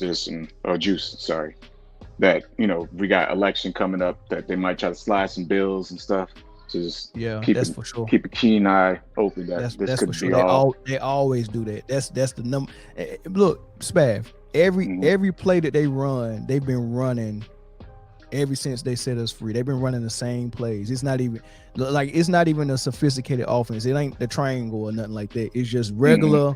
It's just regular give and go offense they running, man. Like we can see it coming, but we never can keep our eyes open long enough and keep our emotions in check long enough to actually see the play. They running the same plays on us. Exactly. The same plays, man. Like what they just did to Kyrie and Kanye should never have happened. We should have been in an uproar. We gave them permission to do that to them. Exactly. And then they pressured LeBron and Shaq and Chuck and all these dudes to come out and speak against him. The Players Association, they pressured them. Hard. They pressure them because pretty much what they said is, what you think? And they know if you don't think the way the establishment thinks, then you next. They needed LeBron on their side because his fanboys is crazy. Because if he would have been like, I stand with Kyrie, that would have been the end. So remember when they was going into the bubble in 2020 and Carmelo Anthony and Avery Bradley and a whole bunch of other players was like, we ain't going to no freaking bubble. Right, we're not doing it, not doing this time. And Kyrie was like, hey man, we should start our own league, all that stuff, right? Yeah. Everybody, it was still in limbo, and they was coming down on Kyrie real heavy because they felt like he was the reason why players was reluctant to go in there. So they chopped his head off, and then I don't know what happened, but all of a sudden LeBron came out of nowhere and was like, hey, I'm going to the bubble. And then when he said that, you seen Patrick Beverly, they interviewed him and they was like, what y'all gonna do? He said, what LeBron say? He said, man, I'm playing ball. LeBron said we playing ball, so we playing ball. That's the influence LeBron has, and they know that. Yeah. And it's another reason why I think the Lakers won that championship. Because if you look at everything before that season and after that season, that team trash. Super. Right? That team trash, right? But the combination of Kobe passing and LeBron convincing everybody going in the bubble, I felt like they really was like, man, we got to help this dude get this ring, man. We really do. And that's why LeBron did it. Do you think the NBA, well, all sports, you think sports have a sort of a scripted narrative at certain points? Yeah, as far as like outcomes. It can be manipulated through the referees, right? Now, whether they want to manipulate it or not is another question. Like they might let the game play out, or they might call it a certain way that's going to benefit another team. But if they call it a certain way that's going to benefit another team, and the other team just don't miss, it ain't nothing they can do. You know I believe they have favorable outcomes, but if it doesn't land that way, they can still manipulate the story how they see it. So it's not like it has to be this way, like a movie outcome. It has to be that. Right. So I wouldn't say that it's choreographed, but I would say that they have certain influence. outcomes that they would. Yeah. I know there would never be another bad boy of the league no more. That'll never happen. That whole bad boy of the league image, that'll never happen. Well, like Dennis Rodman? Yeah. Just period. Just that whole have you ever heard of Draymond Green? Did you not just see him knock out his teammate? Did you not see that dude come out there in game 2 of the finals against the Celtics and not even touch the basketball, just ran knocking people over? Okay, so first of all, I mean bad boys. The era when niggas did that all the time. That's not that still didn't consider them the bad boy of the league. And the number 2, for that footage to be leaked like that, I think that maybe because Draymond want a job when you get done, bro. This shit needs to be it got to be something in it, bro. Now Jordan Poole ain't know what was going on because they argue like that all the time. It's just on that particular day he hit him, and that's why that footage got out. They always argue like that. It's fucking bro. Me and you, bad nigga partners. And one day we was about to go. Everybody was about to fight in that gym that one day, nigga, with Nolan and all of us. We was about to fight like a mother, and I think we all rolled together. And nigga, we was about to fight, nigga. We put them 40 ounces in the glove box with Tony food. Hey, that's the film we got there. You know what I'm saying? Go ahead, Stan. We been down. You know what I'm saying? Like that happens in sports, bro. That happens in sports. Hold on, Mike. What'd you say? Now I was going to ask who's going to win that fight. I don't know. We had some hitters. It was good. That was 5. It was 5 of us and 5 of them. Hey, I don't know who was going to win the fight, but I know for sure we won that game though. Now you know what? Y'all, that's why y'all wanted to fight. We can't. It wasn't about us wanting to fight. Yes, you know what? I was mad. I was mad because we ran y'all off the court. Listen. Hold on now. I'm not gonna. Everything you're saying is true. Y'all won. I was mad because my team stopped playing. My team just stopped. And then it was 5 people on the court. So y'all cherry picking and shit. So it was easy to throw the ball, take it out, throw it right back down. You know what I'm saying? I was like, boy, they gave up. They gave up. They gave up. You lied. They gave up. So you rather. But I can't say this though. When we all united, got and went on the hangar bay that one time. Look at. Yeah, that's for sure. Fuck with them. That's for sure. No. Yep. Yeah, I still got that jumper, boy. I ain't sorry. Yeah. He was on my first ship with me. Oh, y'all in the Navy. Well, I can see them in boot camp. We were in boot camp together. Yeah, we were in the Navy. Yeah. Good time for sure, man. Yes, sir. What's your rate or was your rate? For me? Yeah, what was it? Oh shit, I was machinist mate. Man, I was in the engineering department. Yeah. Man, look, let me tell you something. You know what? I don't know how everything works now as far as statute of limitation. So look here, let me tell you something. When I tell you I know me personally, and if you look at Mel and you trust Mel, you know Mel will never lie to you. I made the U.S. Navy change their whole system. That's how I say. Hey, come on, man. If you know, you know. I made the U.S. Navy change their whole system, my man. Me. Yes, sir. That's I another won't topic. go no further than that. I That's just say, another. you know what I'm saying? Hey, say, listen, man, hey, boy, look out. This is 20 plus, man. I ain't never seen nobody with rules. Like I never seen nobody that was savage but had lines that he wouldn't cross with his savage. Like, hey man, hey, you my boy, so you ain't gotta worry about it. But them dudes, Yeah, they out of there. They out of there. They go. They mine. I'm gonna get them. Say, listen. Hey, listen, sometimes I be telling people about that shit, bro, and they be like, man, stop lying. Bro, that joint was fun. Man, that was fun. That was your reputation too. It was almost like with the mob would be like, man, we'll murder anybody except women and children. That's how you was. You was like, look, with these dudes right here, it's on and popping. But since me and you boys, hey, you ain't gotta worry about it. I did a whole 6-month cruise. I ain't put no lock on my nigga, nothing I own. Nigga, y'all need something, y'all go in there and get it. Don't worry about it. What can I have? It's only one left. Don't worry about it. Go ahead, you get it. What about all them DVD? Can I borrow your DVD book? Yeah, go ahead, bro. What about the DVD player? Yeah, go ahead. I don't tell you to take it. Oh my God. Can I have the rest of these candy and soda and all this shit? Yeah, go ahead. Take it. Yeah, bro. Yeah. Hell yeah. That's too funny. But look, hey, so look, I was scrolling through some stuff, right? Mm-hmm. And a lot of people don't realize. First of all, Malcolm X and Martin, that wasn't too long ago, man. You know, it's people that's still alive now that you know that was living when they was doing their thing. But man, when you hear the way Malcolm X talk, we can't do that no more. Like I pulled up some stuff that Malcolm was saying about the Jewish community. And they tried to label him anti-Semitic, and the way he filtered that question, and it was like, "Are you an anti-Semite? Are you anti-Semitic?" The way he filtered that question was so beautifully done.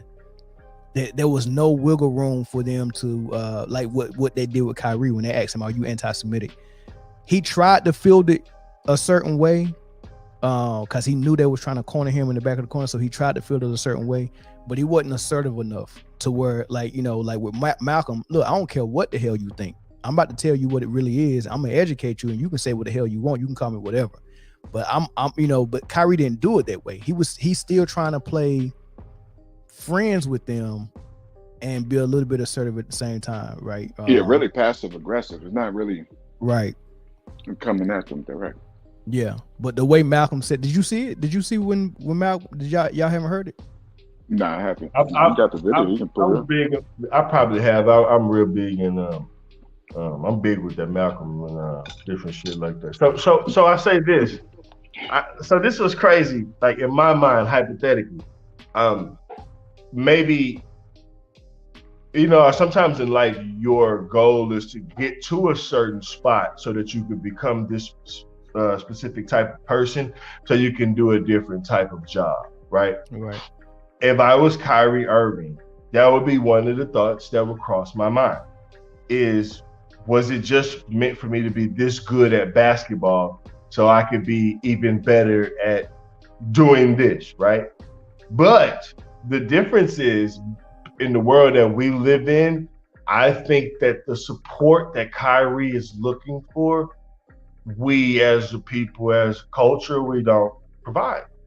I think there's still people, because there's people that think that he's wrong on a certain level, and there's people that think that he's right, and that's fine.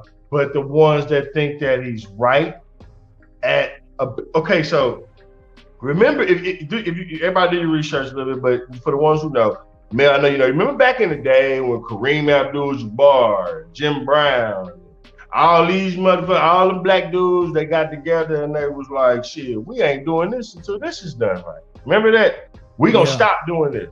And Lou Alcindor, he was in college, I think. So it was a bunch of, you know what I'm saying? Even on the college level. They shut it down. In a blink of an eye, they shut it down. If they were to do that now, let's say, you know, you got your retires, you got your old schools, of course, your Dr. J's, they still pushing. Then you got your Jordan. Let's say you even could convince Jordan. Like if we get the, you know what I'm saying, but the possibility of that happening, you know what I'm saying? He can't even get out the front door. He got the people that's right there sitting in the offices with him, looking left and right, that he play on the court with. They stop him. You know what I'm saying? So And he's telling the truth to a certain extent to what he may feel or whatever like that. But even if the ones that support him, why aren't that players in the league? Paul George or somebody come out and be like, That's because they don't. It's two things. Number one, they don't see the people that is messing with Kyrie. They don't see them the way they see us.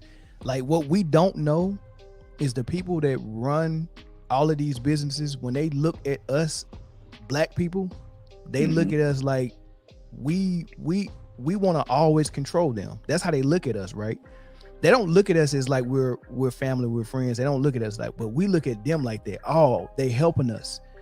They're giving us an opportunity. We want to be friends with them. We never want to cross them. They will cross us in a minute if it came down to it. Oh, they're crossing Kyrie right now. Exactly. And instead of them looking at that saying, man, look at how you doing my homeboy. Yeah. There's no way you love us. There's no way you my friend the way you doing him. That you don't do a friend like that. That's an enemy that you're treating like that, right? They don't look at that like that. What they say is Kyrie, you're messing it up for us. Yeah. That's what they see, right? Go ahead. The conversation, monetary, bro. The conversation that's being had now is either at least on the left and the media side, is how wrong Kyrie was, and I guess the people who think that Kyrie's right is defending him. But the conversation isn't about like what it must be right now to be Kyrie, because if you operate from that point of view to try to put yourself in his shoes and to feel how alone he must feel right now, then you can honestly see that what they're doing to him, objectively, as it pertains to American values, is wrong. It's wrong, and it's hate. It's hatred. They lynching him, bro. They lynching him. That's hate. That's hate. They don't care about anti-Semitic slurs and like garbage. I shared something on your I had to do it on a different profile because I was bad. I was banned. So I was showing you I put up there. I don't know if it's still up because it's been declining on my posts. South Park, with Cartman joking on Kyle. Is it like shut up, Jew, like just ripping on him. And this dude literally said this. He said, I don't know, can I curse up here? Yeah, you can curse. He said, shut up.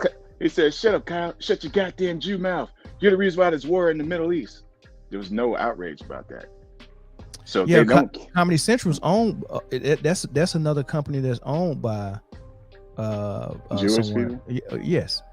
Look, it's about that money. Like these people rich, man. They're not getting offended for real. Like they might have taught people like that might live in Israel. That's like everyday people to be offended when they hear stuff like that or to come out against it.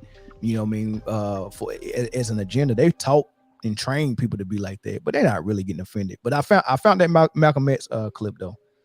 Listen to how he fielded this question when a dude asked him if he was anti-Semitic. If you are personally anti-Semitic. No, how can I be anti-Semitic when the Arabs are half the Muslim world is Semitic? If I was anti-Semitic, I'd be anti-Arab and anti-everything else. No, I think that in this country, there's one mistake that the Jews make. They put themselves in a position where whenever anybody gives an objective analysis of the role that they play, they defend themselves by accusing you of being anti-Semitic. And a Negro is not anti-Semitic when he says that the man who's exploiting him in his community is white, because it is a white man who owns all the stores. Now, is it an accident that these whites who own these stores are Jewish? If it's an accident, then the fact that he says the Jew on the corner is exploiting me isn't an anti-Semitic statement. It's just more descriptive. If you are personally Yeah. Thoughts? Yeah, I agree. And it kind of it alludes back to what I was saying earlier. What the hell were they doing in Germany? So, because don't nobody just wait and like you can't even say this because they'll just rip it off. They don't even want to answer the question. All we got was one side that Hitler was some super evil guy and just woke up one day and decided that he wanted a massive race and decided to just kill a bunch of people who had nothing to do with it. I still think that I'm not saying that what he did was justified, but I would say that what he did was reactionary. To be able to want to just kill 6 million people, including women and children, that yet the same stuff that they're doing here likely probably was going down in Germany. And then within 100 years, they flee from Germany. Now they're on all the top exec spots. Like, I don't think that's just totally by accident, because if it was totally by accident, it wouldn't. don't remember if you. I don't know if you guys seen that video where Kanye was showing, like he called them the red community, and it was showing how many people that were Jewish that were in exec spots. That if this was just by chance that everybody wants you to think that it wouldn't be like 90% of the execs in all these top corporations are Jewish. Like they came into that power for a reason. They were doing some slick stuff over there, and whenever you pointed out to try to say, "Hey, look, what were y'all doing?" They shut the conversation down. They don't even let you have the conversation. So they were doing something funny. I no longer really feel sorry for them, and that's just how I feel. Hey, I'm gonna throw 2 things at you real quick. You gotta think like this. Think if we was out like just black people ourselves, right? We over here, right? And you know what I'm saying, somebody come over here and they invade our, you know what I'm saying, we got this whole country of black people, and somebody come invade this country of black people and kill off a bunch of us and all this other shit like that. When we do finally get ourselves together or put a plan together, we wouldn't tell people neither. And I bet you that plan would involve us never going through that right there again. You know what I'm saying? I tried to explain the whole Kyrie Irving thing to my white homeboy at the job, and he, you know what I'm saying, he just really, he got it, but he didn't get it. So I basically broke it down to him like this. I'm like on paper in the office, if you go look on my job shit or whatever, my whatever nigga that sees fill my application, nigga, whatever it's gonna say black on my race. It's gonna say black. It might say African American, but so and so forth. It might say black, right? Yeah. If you ask somebody what color am I driving down the road, they're gonna see me. They're gonna say, oh, he's black, right? If you come across the police radio, you know what I'm saying, blah blah blah, it's gonna say I'm black, right? Everybody all the way around, I'm black, right? But if we having the conversation and you say, oh man, shut your black ass up, it's different. Mm-hmm. That's basically the same. That's how they look at the shit with Kyrie, bro. Everybody, it's truth is truth to them. It's the truth. It's like across the line, it's truth. But then when I say it, that is truth, or I try to expose to others that is truth, or tell them show them another kind of truth, they make a big deal out of it, bro. They lynching him, bro. We watching them lynch the man, bro. Yeah, we watching them do shit.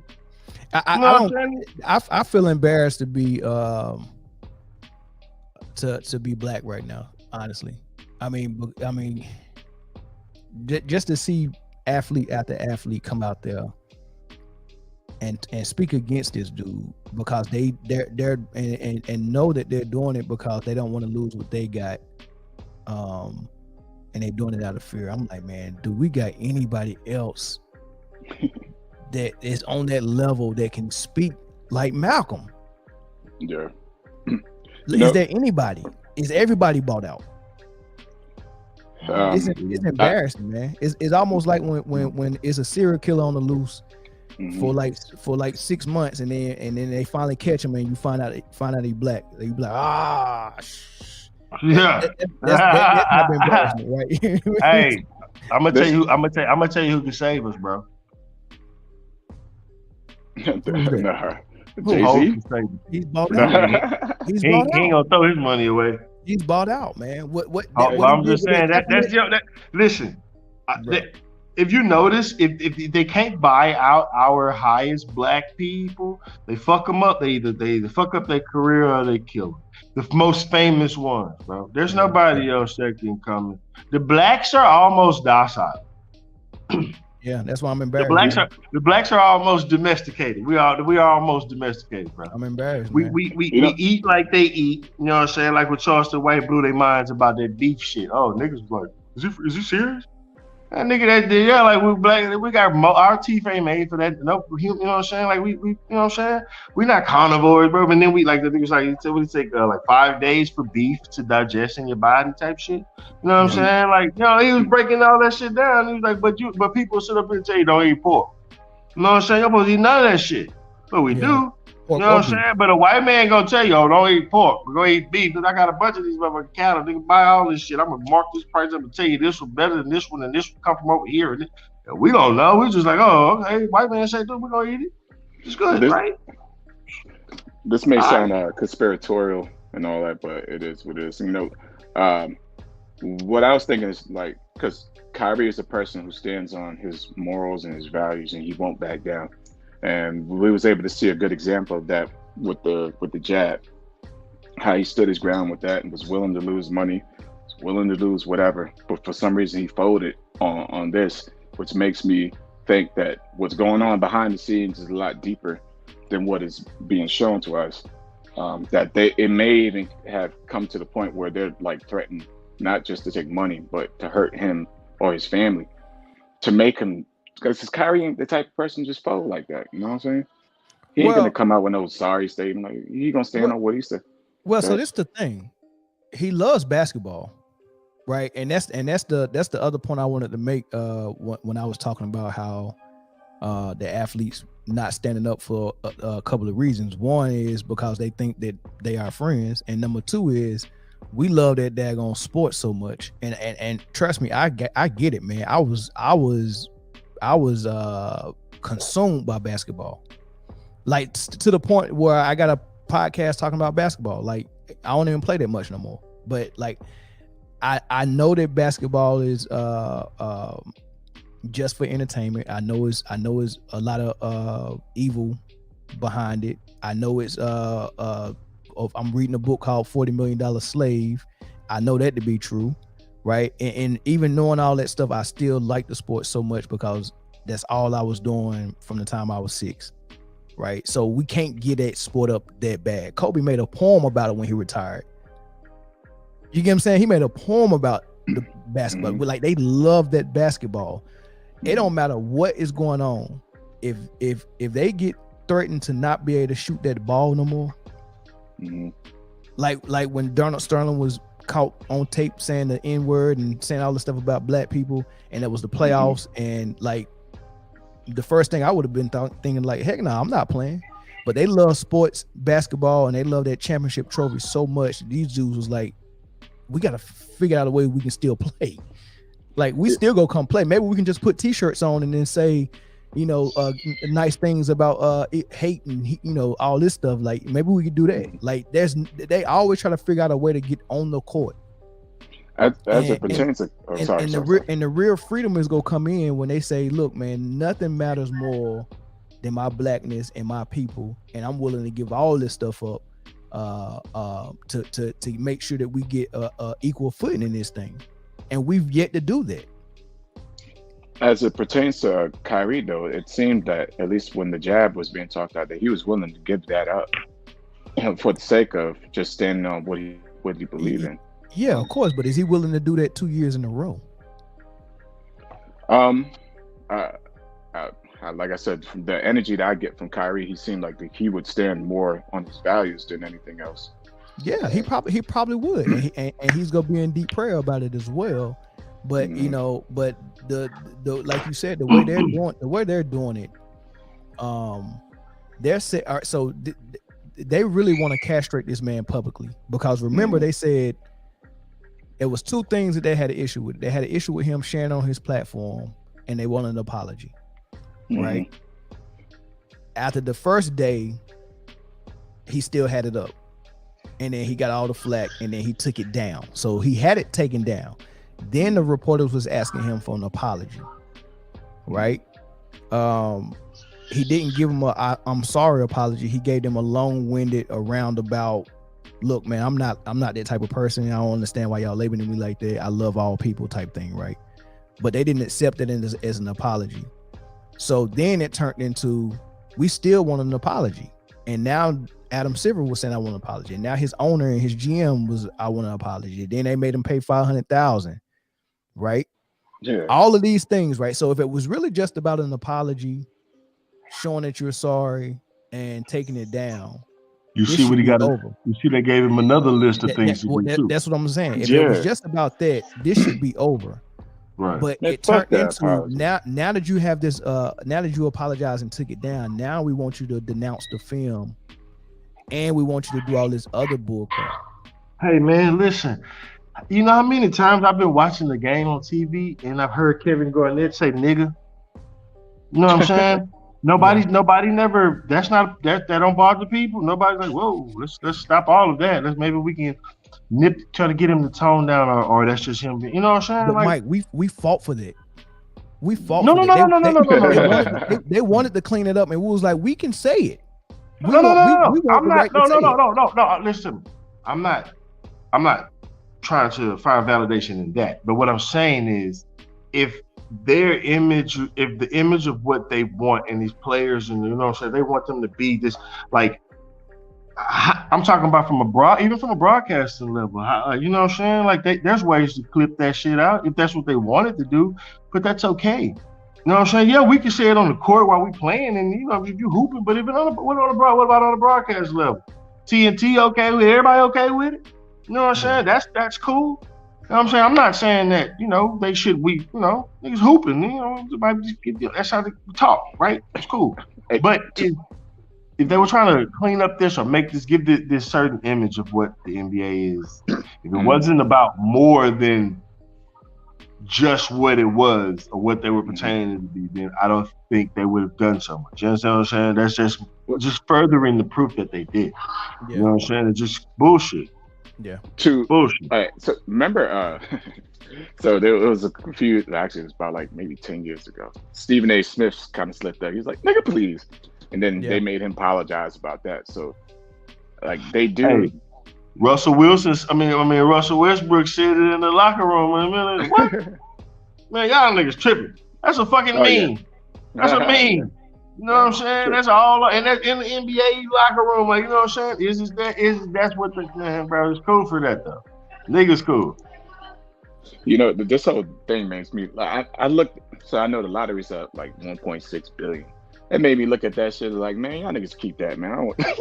I don't even want to be rich no more, yo. But if you can't I can't have my dignity. What's the point of being rich? What Biggie and Puffy do say? More money, more problems. Yeah. Shit, man, yeah. Hey, listen though, deeper than that though, like, so I have this theory in my mind, bro. Like, okay, so I'll be looking at Kyrie, and you know what I'm saying? You can tell something, like, you could tell something there. That whole mental illness shit, like how people say, "Oh, I get anxiety," and they give you medicine for that. Right. Anxiety. I feel like anxiety is more of a natural intuition than we're allowing it to be. I feel like it's out of balance because of certain shit, but I feel like anxiety is a part of your intuition. You know what I'm saying? And they know that, and they try to keep that down. Because if I'm like, say, man, I'm about to get the hell up out of here. I'm about to bounce. You know what I'm saying? Am I really anxious, or am I really like, you need to calm down? You worried? Like, nah, I'm not worried, nigga. I got to get the fuck up. Something don't feel right in my body. I got to get the fuck up out of here. Like, I'm sweating. I'm hot. You know what I'm saying? Like, is that an intuition? You know what I'm saying? Like, could be. When you like look at a deer, then you make a little bit of noise. That whole jump. What? Like, is he nervous? You know what I'm saying? No, that nigga. That's how he survived. So, you know what I'm saying? Like, why is that shit really? Why do they try to suppress that shit? You look at Kyrie, you could tell that it's something that like he may be suffering from something or whatever, but like that shit, it's gotta be getting to him, bro. We're humans. Like, we can handle stress, we can handle anything, especially with God on our side. But your mind and your body, bro, like the stress that shit come with, and to still have this kind of courage. You know what I'm saying? Like, they coming at all angles. You seen the last game he played? He was like 2 for 15. Yeah, you know what I mean? Like, his mind really. Yeah, it's getting to him. He trying not to let it get to him, but I mean, come on, man. That's a lot of coming. You know, different angles, people coming at you, and it don't seem like you have nobody with a life raft, no support like that. They're trying to ask people around him. They tried to get KD to turn on him and ask KD the question, and the answer that KD gave was about to get spent to make KD look bad, because he was like, oh, if you're not gonna condemn him, then we gonna make you look bad, and we gonna have that same pressure on you. So you get what I'm saying? So that's what LeBron and everybody else was like, hey man, we need y'all to come out and speak against Kyrie as well, so we can keep hitting him from all angles.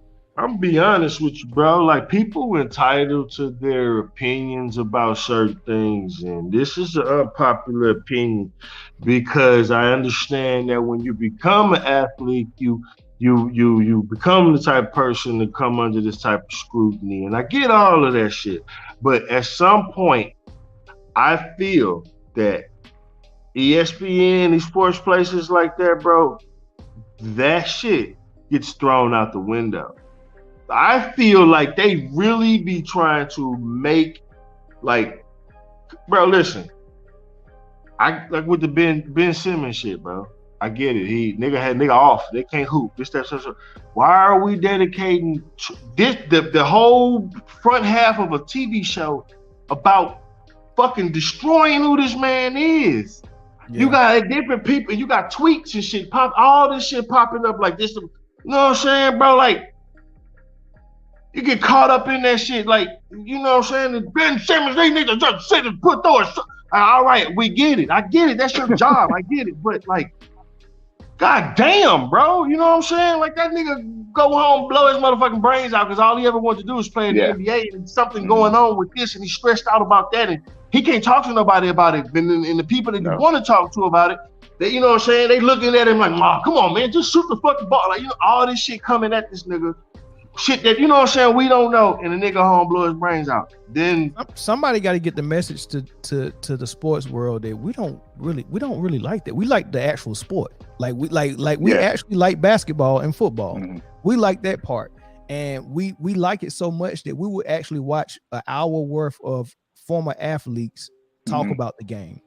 Yeah. But what we thought we liked is when they started moving away from sports and started showing more of their personality, being funny, you know, being human. And then you got people like Stuart Scott that he was very professional, but then he had a side to him that related to you know, black people, like the way he would sneak in his little subtle little sayings that was like, you know, we like that, right? And then it moved into debate, and then we kind of like the debate. But once the ratings went up with the debate, that was like, man, let's just talk about everything in debate form. And what they actually did was invited people who didn't purely like basketball and football, but like we never liked debate. We liked who was debating. That's why they got Shannon Sharp fucking ass in there. We never liked debate because we prefer to see it handled on the sports matter.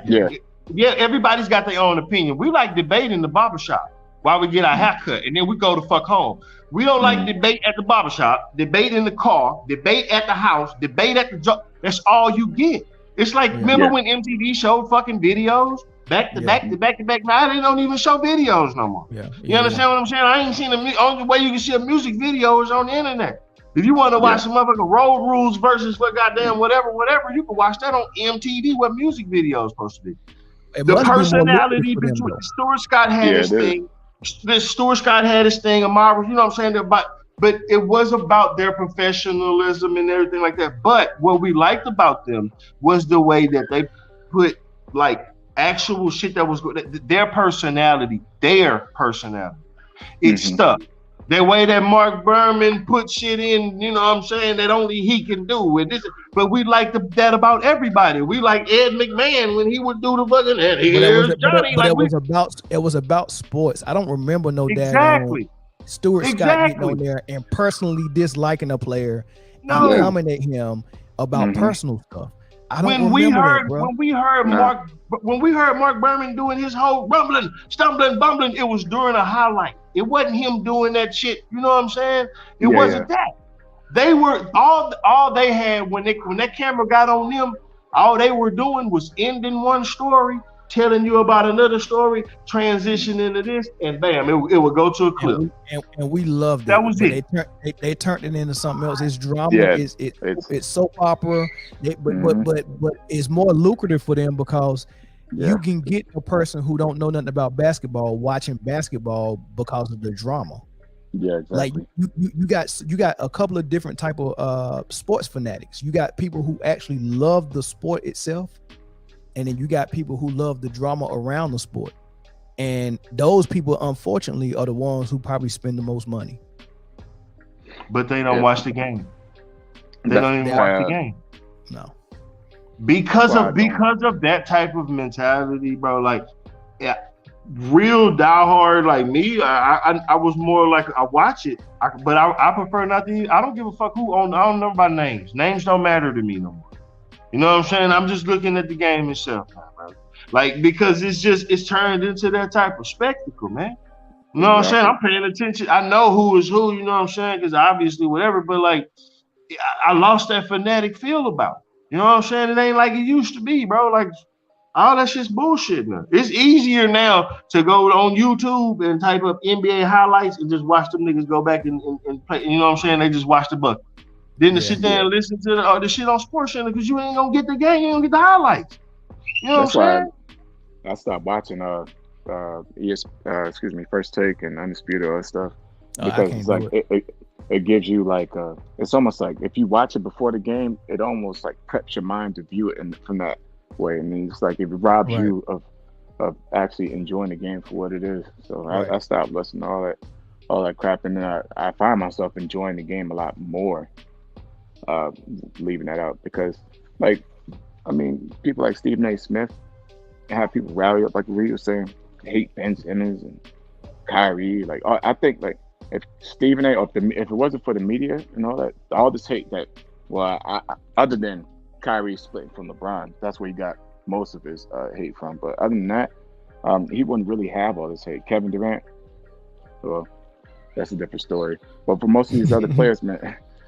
They wouldn't have all this hate towards them if it wasn't for the media and that lynch mob. And then, I don't feel like basketball. Basketball is not even what it was, man. It's like I just and with basketball being, if you ever heard somebody with a high basketball IQ break down highlights and they have personality, it's beautiful. You know what I'm saying? Now and that's why like somebody like Jalen Rose, you get a little bit of both. Somebody got high basketball IQ and their own little personality, right?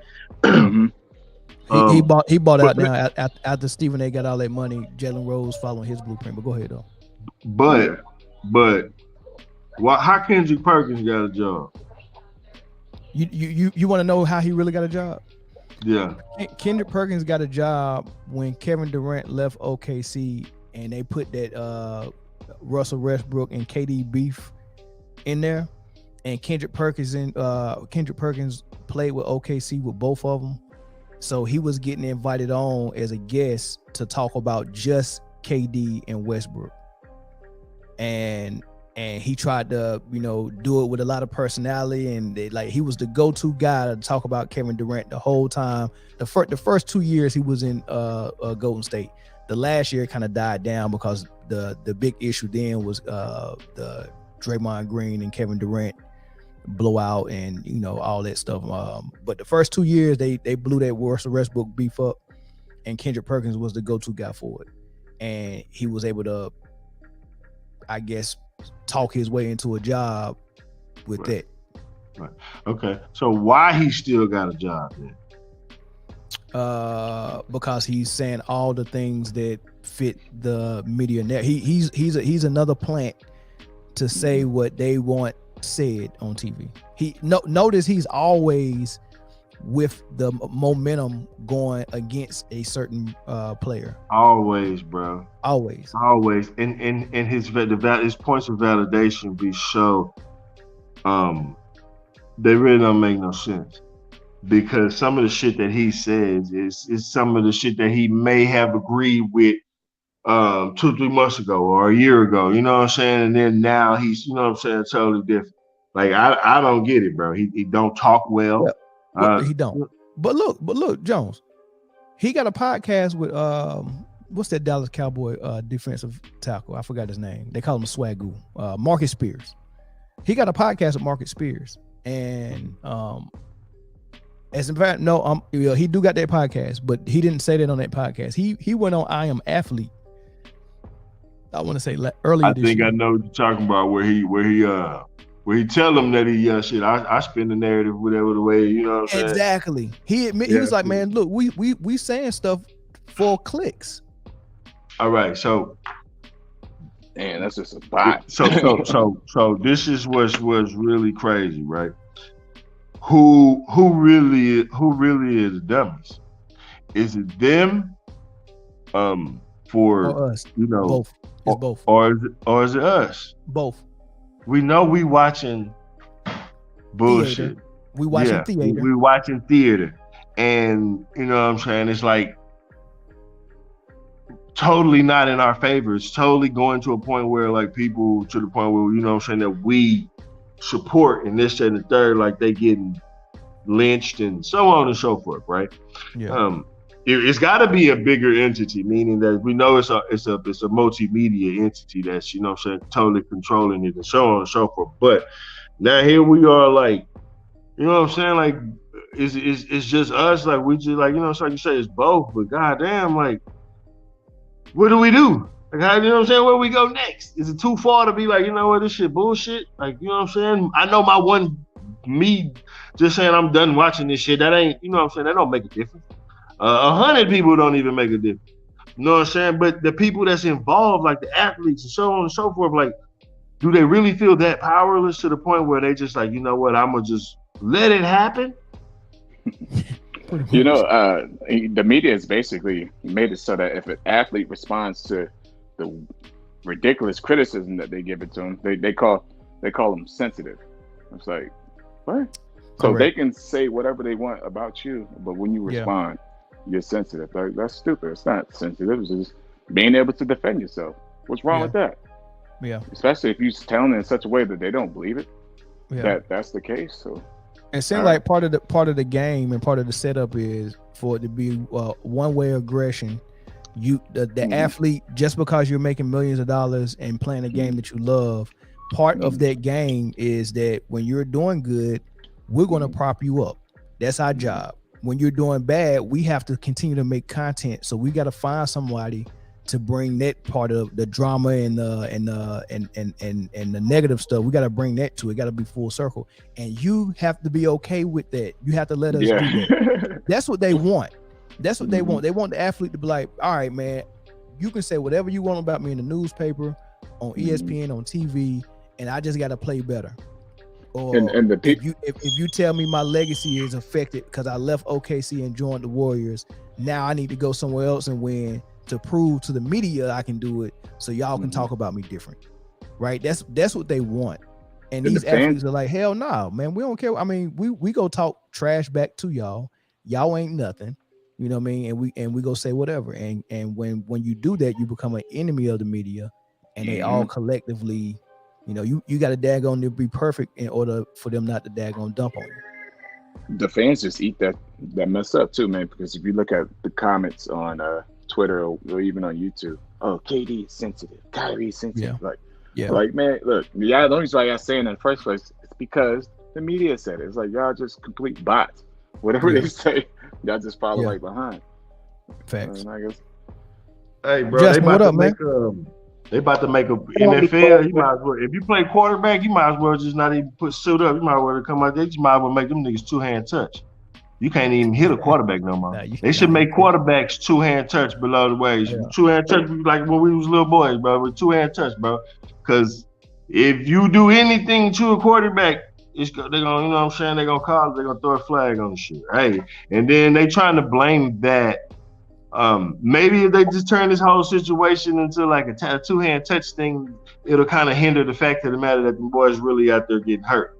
You know what I'm saying? So with the shit with the dude getting hit in the middle of the field, who takes the blame for that? The NFL, the player? How does that work? Who got hit? Who got hit in the middle field? When yeah. I mean, my only issue with it, because the hit was it was a tackle. It wasn't even a hit. He just hit his head. He hit his own head, right? He hit his head on the turf, right? My only issue with it is that he had a head neck injury the week before, and he should have been in concussion protocol, right? It's supposed to be protections in place for that, and I think, and a lot of people think the Miami Dolphins kind of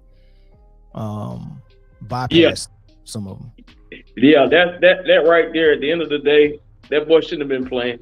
I mean, and that at that point, when it comes down to the game of football, because it's a violent sport, I'm more old school. You know what I'm saying?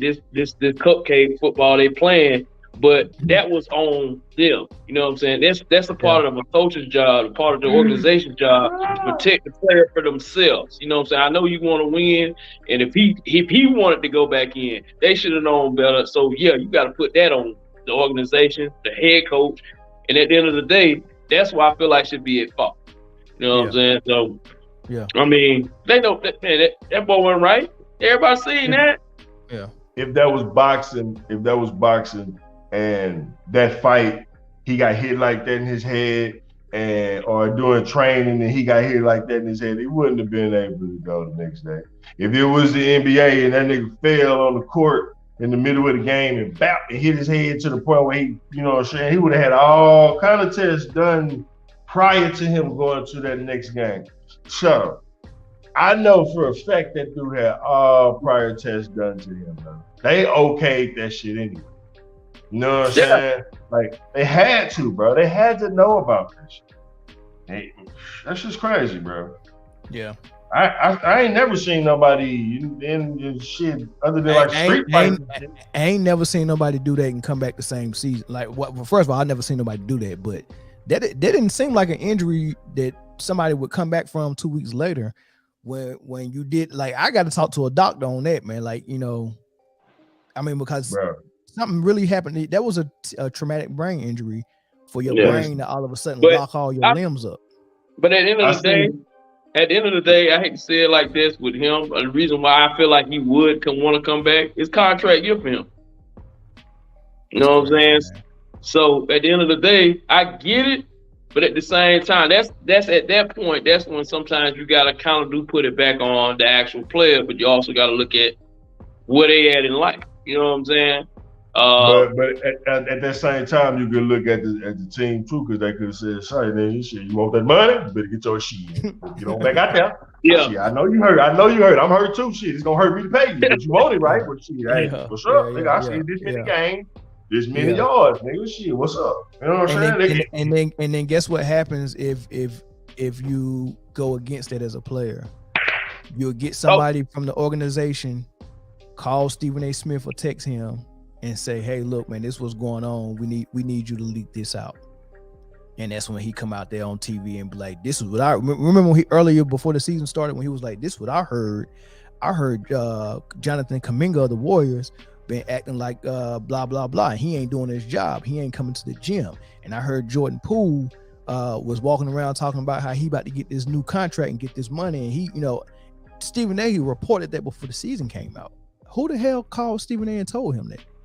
The same nigga sent him that tape. Somebody that Stephen A. The people at ESPN and Draymond Green all know what. It probably was Draymond that did it. Draymond knew he wasn't gonna get the money, and Poole would, and he started putting dirt in the water and turning it into mud. You think Draymond Green? Hold on. I had to. You think Draymond? That to me that wouldn't make no sense because that's damning him wherever, so he can't get no more money. I mean, because at the end of the day, he know the Warriors. No. He didn't. I ain't say Draymond leaked the tape. I said Draymond leaked that message that Poole had been acting snobbish in training camp.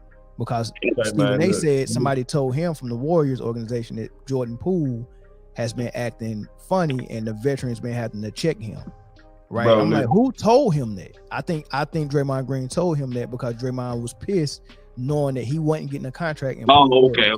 Yeah. Oh, okay. So let me ask you this: that camera, where that camera was, the angle of that camera. You think that wasn't no practice film camera, bro? That wasn't filming. That was a cell phone. Okay, right. So with that being said, right, they probably was arguing because niggas argue in practice all the time. We talked about this, bro. That nigga hit that. That's why that nigga talked like that. That's why Poole was talking like that. It stood up like that. That's how they talk in there, bro. They don't hit each other out. They do that shit all the time, bro. That's how niggas was. That's how niggas talk in there, bro. So when that boy hit that nigga had his hands down and everything, bro. He hit that bro. That was dope. He knew he was about to hit him. That nigga with that camera knew he was about to hit him, bro. I'm telling you, bro. Come on, man. I done stole off on a many of niggas in my day. And that's how you do it, especially if somebody who they don't know you're gonna hit him. Come on, man. Like that's what everybody kept saying. Well, I was Jordan Poole. I would have had my hands up. That's how we fight. We wouldn't. That nigga would have put his hands up too if I knew he was finna hit me. Then we all talk like that. And the fact of the matter of them all talking like that, they don't get that close. That's why when he was walking up on them, nobody moved. Because they were like, damn, they walking up on him. You know what I'm saying? Like, damn, that's how they talk. Them niggas always everybody argue on the court, bro. Listen, I go back to us playing ball again because I'm from a basketball reference point, bro. Like every nigga that when you played with Cook, you couldn't talk to him on the court. He argued the whole time. You know what I'm saying? Like that's just how niggas play, and we partners. You know what I'm saying? So what make you think that shit, bro? That he hit that boy, bro, and whoever flipped that camera up, they knew it was coming. That shit leaked for a reason, bro. That's why nobody in the organization like know who doing it, because just them two niggas, they knew it. I'm gonna crack this nigga. And I'm gonna put out this bullshit apology and blah blah. What happened to that? What happened to that investigation where they were supposed to find out who leaked it? I ain't heard nothing about it. Other shit. The Kyrie shit took precedent to all that. You think so? Yeah, Kyrie and Kanye, that shit died. That watered all that shit down. I mean, they still talk about it, but trust me, that right there. Oh yeah, this Trump that little bullshit right there. You know what I'm saying? They even threw little Steve Nash in the water in the fire to try to goddamn put some heat. That's another thing they mad about too. But you see how the Warriors playing right now? Trash. Yeah. Listen, they turning the NBA into motherfucking housewives, bro. Cause they got the Kyrie shit on this channel, nigga. They got the goddamn Brooklyn coach on this channel, bro. It's turning into a spectacle, bro. I'm gonna keep it a buck with you though. With Steve Nash has been fired. I'm sorry. Facts. Yeah, I'm sorry. And then two, I mean, to me that really wasn't the real noise there anyway. Like, you know what I'm saying? I knew that when Kyrie said we don't need no coach, I knew that wasn't gonna work out top. You know what I'm saying? We taking it a little bit too far though. Because I listened to that whole podcast. I listened to that whole podcast, man. This was actually before they hired Nash. Was it before they hired Nash? I think it might have been after they hired him, right? And you know they were just chopping it up, and he was like, you know, the way we are as a team. You know, he was looking at him and Kyrie and vets and stuff like that. He was like, you know what? Nah, I can't even. I'm gonna just let. They shouldn't have never said that. I can't even vouch for it. They shouldn't have never said that. But I understand they didn't mean it like we don't need no coach, man. It's just they was pretty much saying they're a veteran squad and they should be able to figure this thing out, man. You don't have to do much when you got two scores like that. And that sounds like something more feasible because most of the time what we don't see is the shit that's on the inside of the huddle. Them niggas say Rajon Rondo used to tell Doc Rivers, man, I ain't running that, I'm running that. You know what I'm saying? Yeah. Like, you know, because I'm out here on the court, I'm playing. I know what I feel comfortable with running right now. That may work in your mind, but I'm out here, I see this shit. So thus, I really don't need no coach. Not in the sense of I don't need a coach, because I need a coach. You know what I'm saying? It's for what it is. But if you take it out of context, or if you've seen that situation out of context, or if you was describing that situation out of context, somebody asked you, like, shit, I don't need no coach. You know what he knows, you know what I'm saying? Well, it makes sense. It's more common in the NBA than you think when you got a superstar, right? And when you look at LeBron, he came in as a rookie. He had Mike Brown. Mike Brown was coaching him. When LeBron figured everything out, he probably felt like he ain't need no coach either. So he leaves Mike Brown. He leaves Cleveland. He goes to Miami. And you got Pat Riley there as a GM president. And then you got Spoelstra, this new guy, right? LeBron didn't feel like he really needed no coach. LeBron felt like he needed someone that just install the offense that he can flourish in. And Pat Riley wasn't having it. So he had to figure out how to play Miami's offense But then he got tired of doing it, so he went back to Cleveland, and then that's when he never needed a coach. Whatever coach they brought in, if LeBron didn't agree with it, he was fired until he found somebody that was going to do what he wanted to do. So that's the same thing as not needing a coach. Oh, David Black, nah, this ain't working. Fire him. Ty Lue, let's go. Ty Lue, first time coach. LeBron been in the league 12 years. They don't match. We running Bron ball. Ty Lue, you think you running it? I'm running it. So that, I mean, LeBron didn't need a coach. You go to LA, same thing. You get what I'm saying? Like, it's common. It's common for players to feel like that. Michael Jordan felt like that too. But you know, it is what it is, man. What's his name? The nigga that blew in LeBron James' ear, he felt like that every year. Nigga, he don't need no coach. What's his name? What's his name, bro? Lance Stevenson. Yeah, Lance Stevenson don't need no coach. Fuck y'all. Y'all niggas need a coach. Yeah. That a trip, bro. Yeah. God but damn. look, fellas, man, we at 2 hours and 9 minutes, man. I'm about to shut it down. Battery about to die, man. I appreciate everybody coming in, man. Hit that like button, hit that subscribe button. If you feel like hitting that cash app that's at the top left, hit that too. Or you can hit that super chat, man, and then we'll be back in here probably again Tuesday. Probably being here again Tuesday, man. Yeah, I gotta make sure I'm on, man, cause I've been missing y'all, man. Like I say, but I had to hop on tonight, man. Y'all saying some stuff. I'm like, hold on, let me make sure I get all that. Let me make sure I got all that correct. I was like, but man, I was like, whoa, okay, but it's all good though, man. Good fuck with y'all though. Yeah, for man, sure. Mike, I appreciate it, man. I appreciate it, bro. All I gotta say is listen. Rumble, young man, rumble. Every black man, every black man, hold your head, bro. Like, there are gonna be times in our lives, bro, where we get hit with shit that we unexpectedly get. But you got brothers in your corner that you got, you know what I'm saying, reach out to. I've been knowing Mill, like I say, since boot camp. I had that man and watch me raise, have kids, get married, bury a wife, shit, keep going after that. So I say, bro, we can do this shit. We just got to get together, bro. Even if we don't agree on everything, bro. All we have to do is build. That's true. All we have to do is build. Real shit. God ain't put you on earth with no natural enemies. You don't have none, bro. That white man and everything, that ain't your enemy, bro. Build, bro. Get with your brothers and figure something out. And y'all work. Your opinion matters. Everything you say don't always have to be the plus. Everything that you say don't always have to be the negative. You gotta build with the people around you, bro. You have to. You got to. You know what I'm saying? That's all I say, bro. Respect. Hey. Smoke weed every day. All right, man. Appreciate y'all for tuning in, man. We'll catch you on the next one. Peace.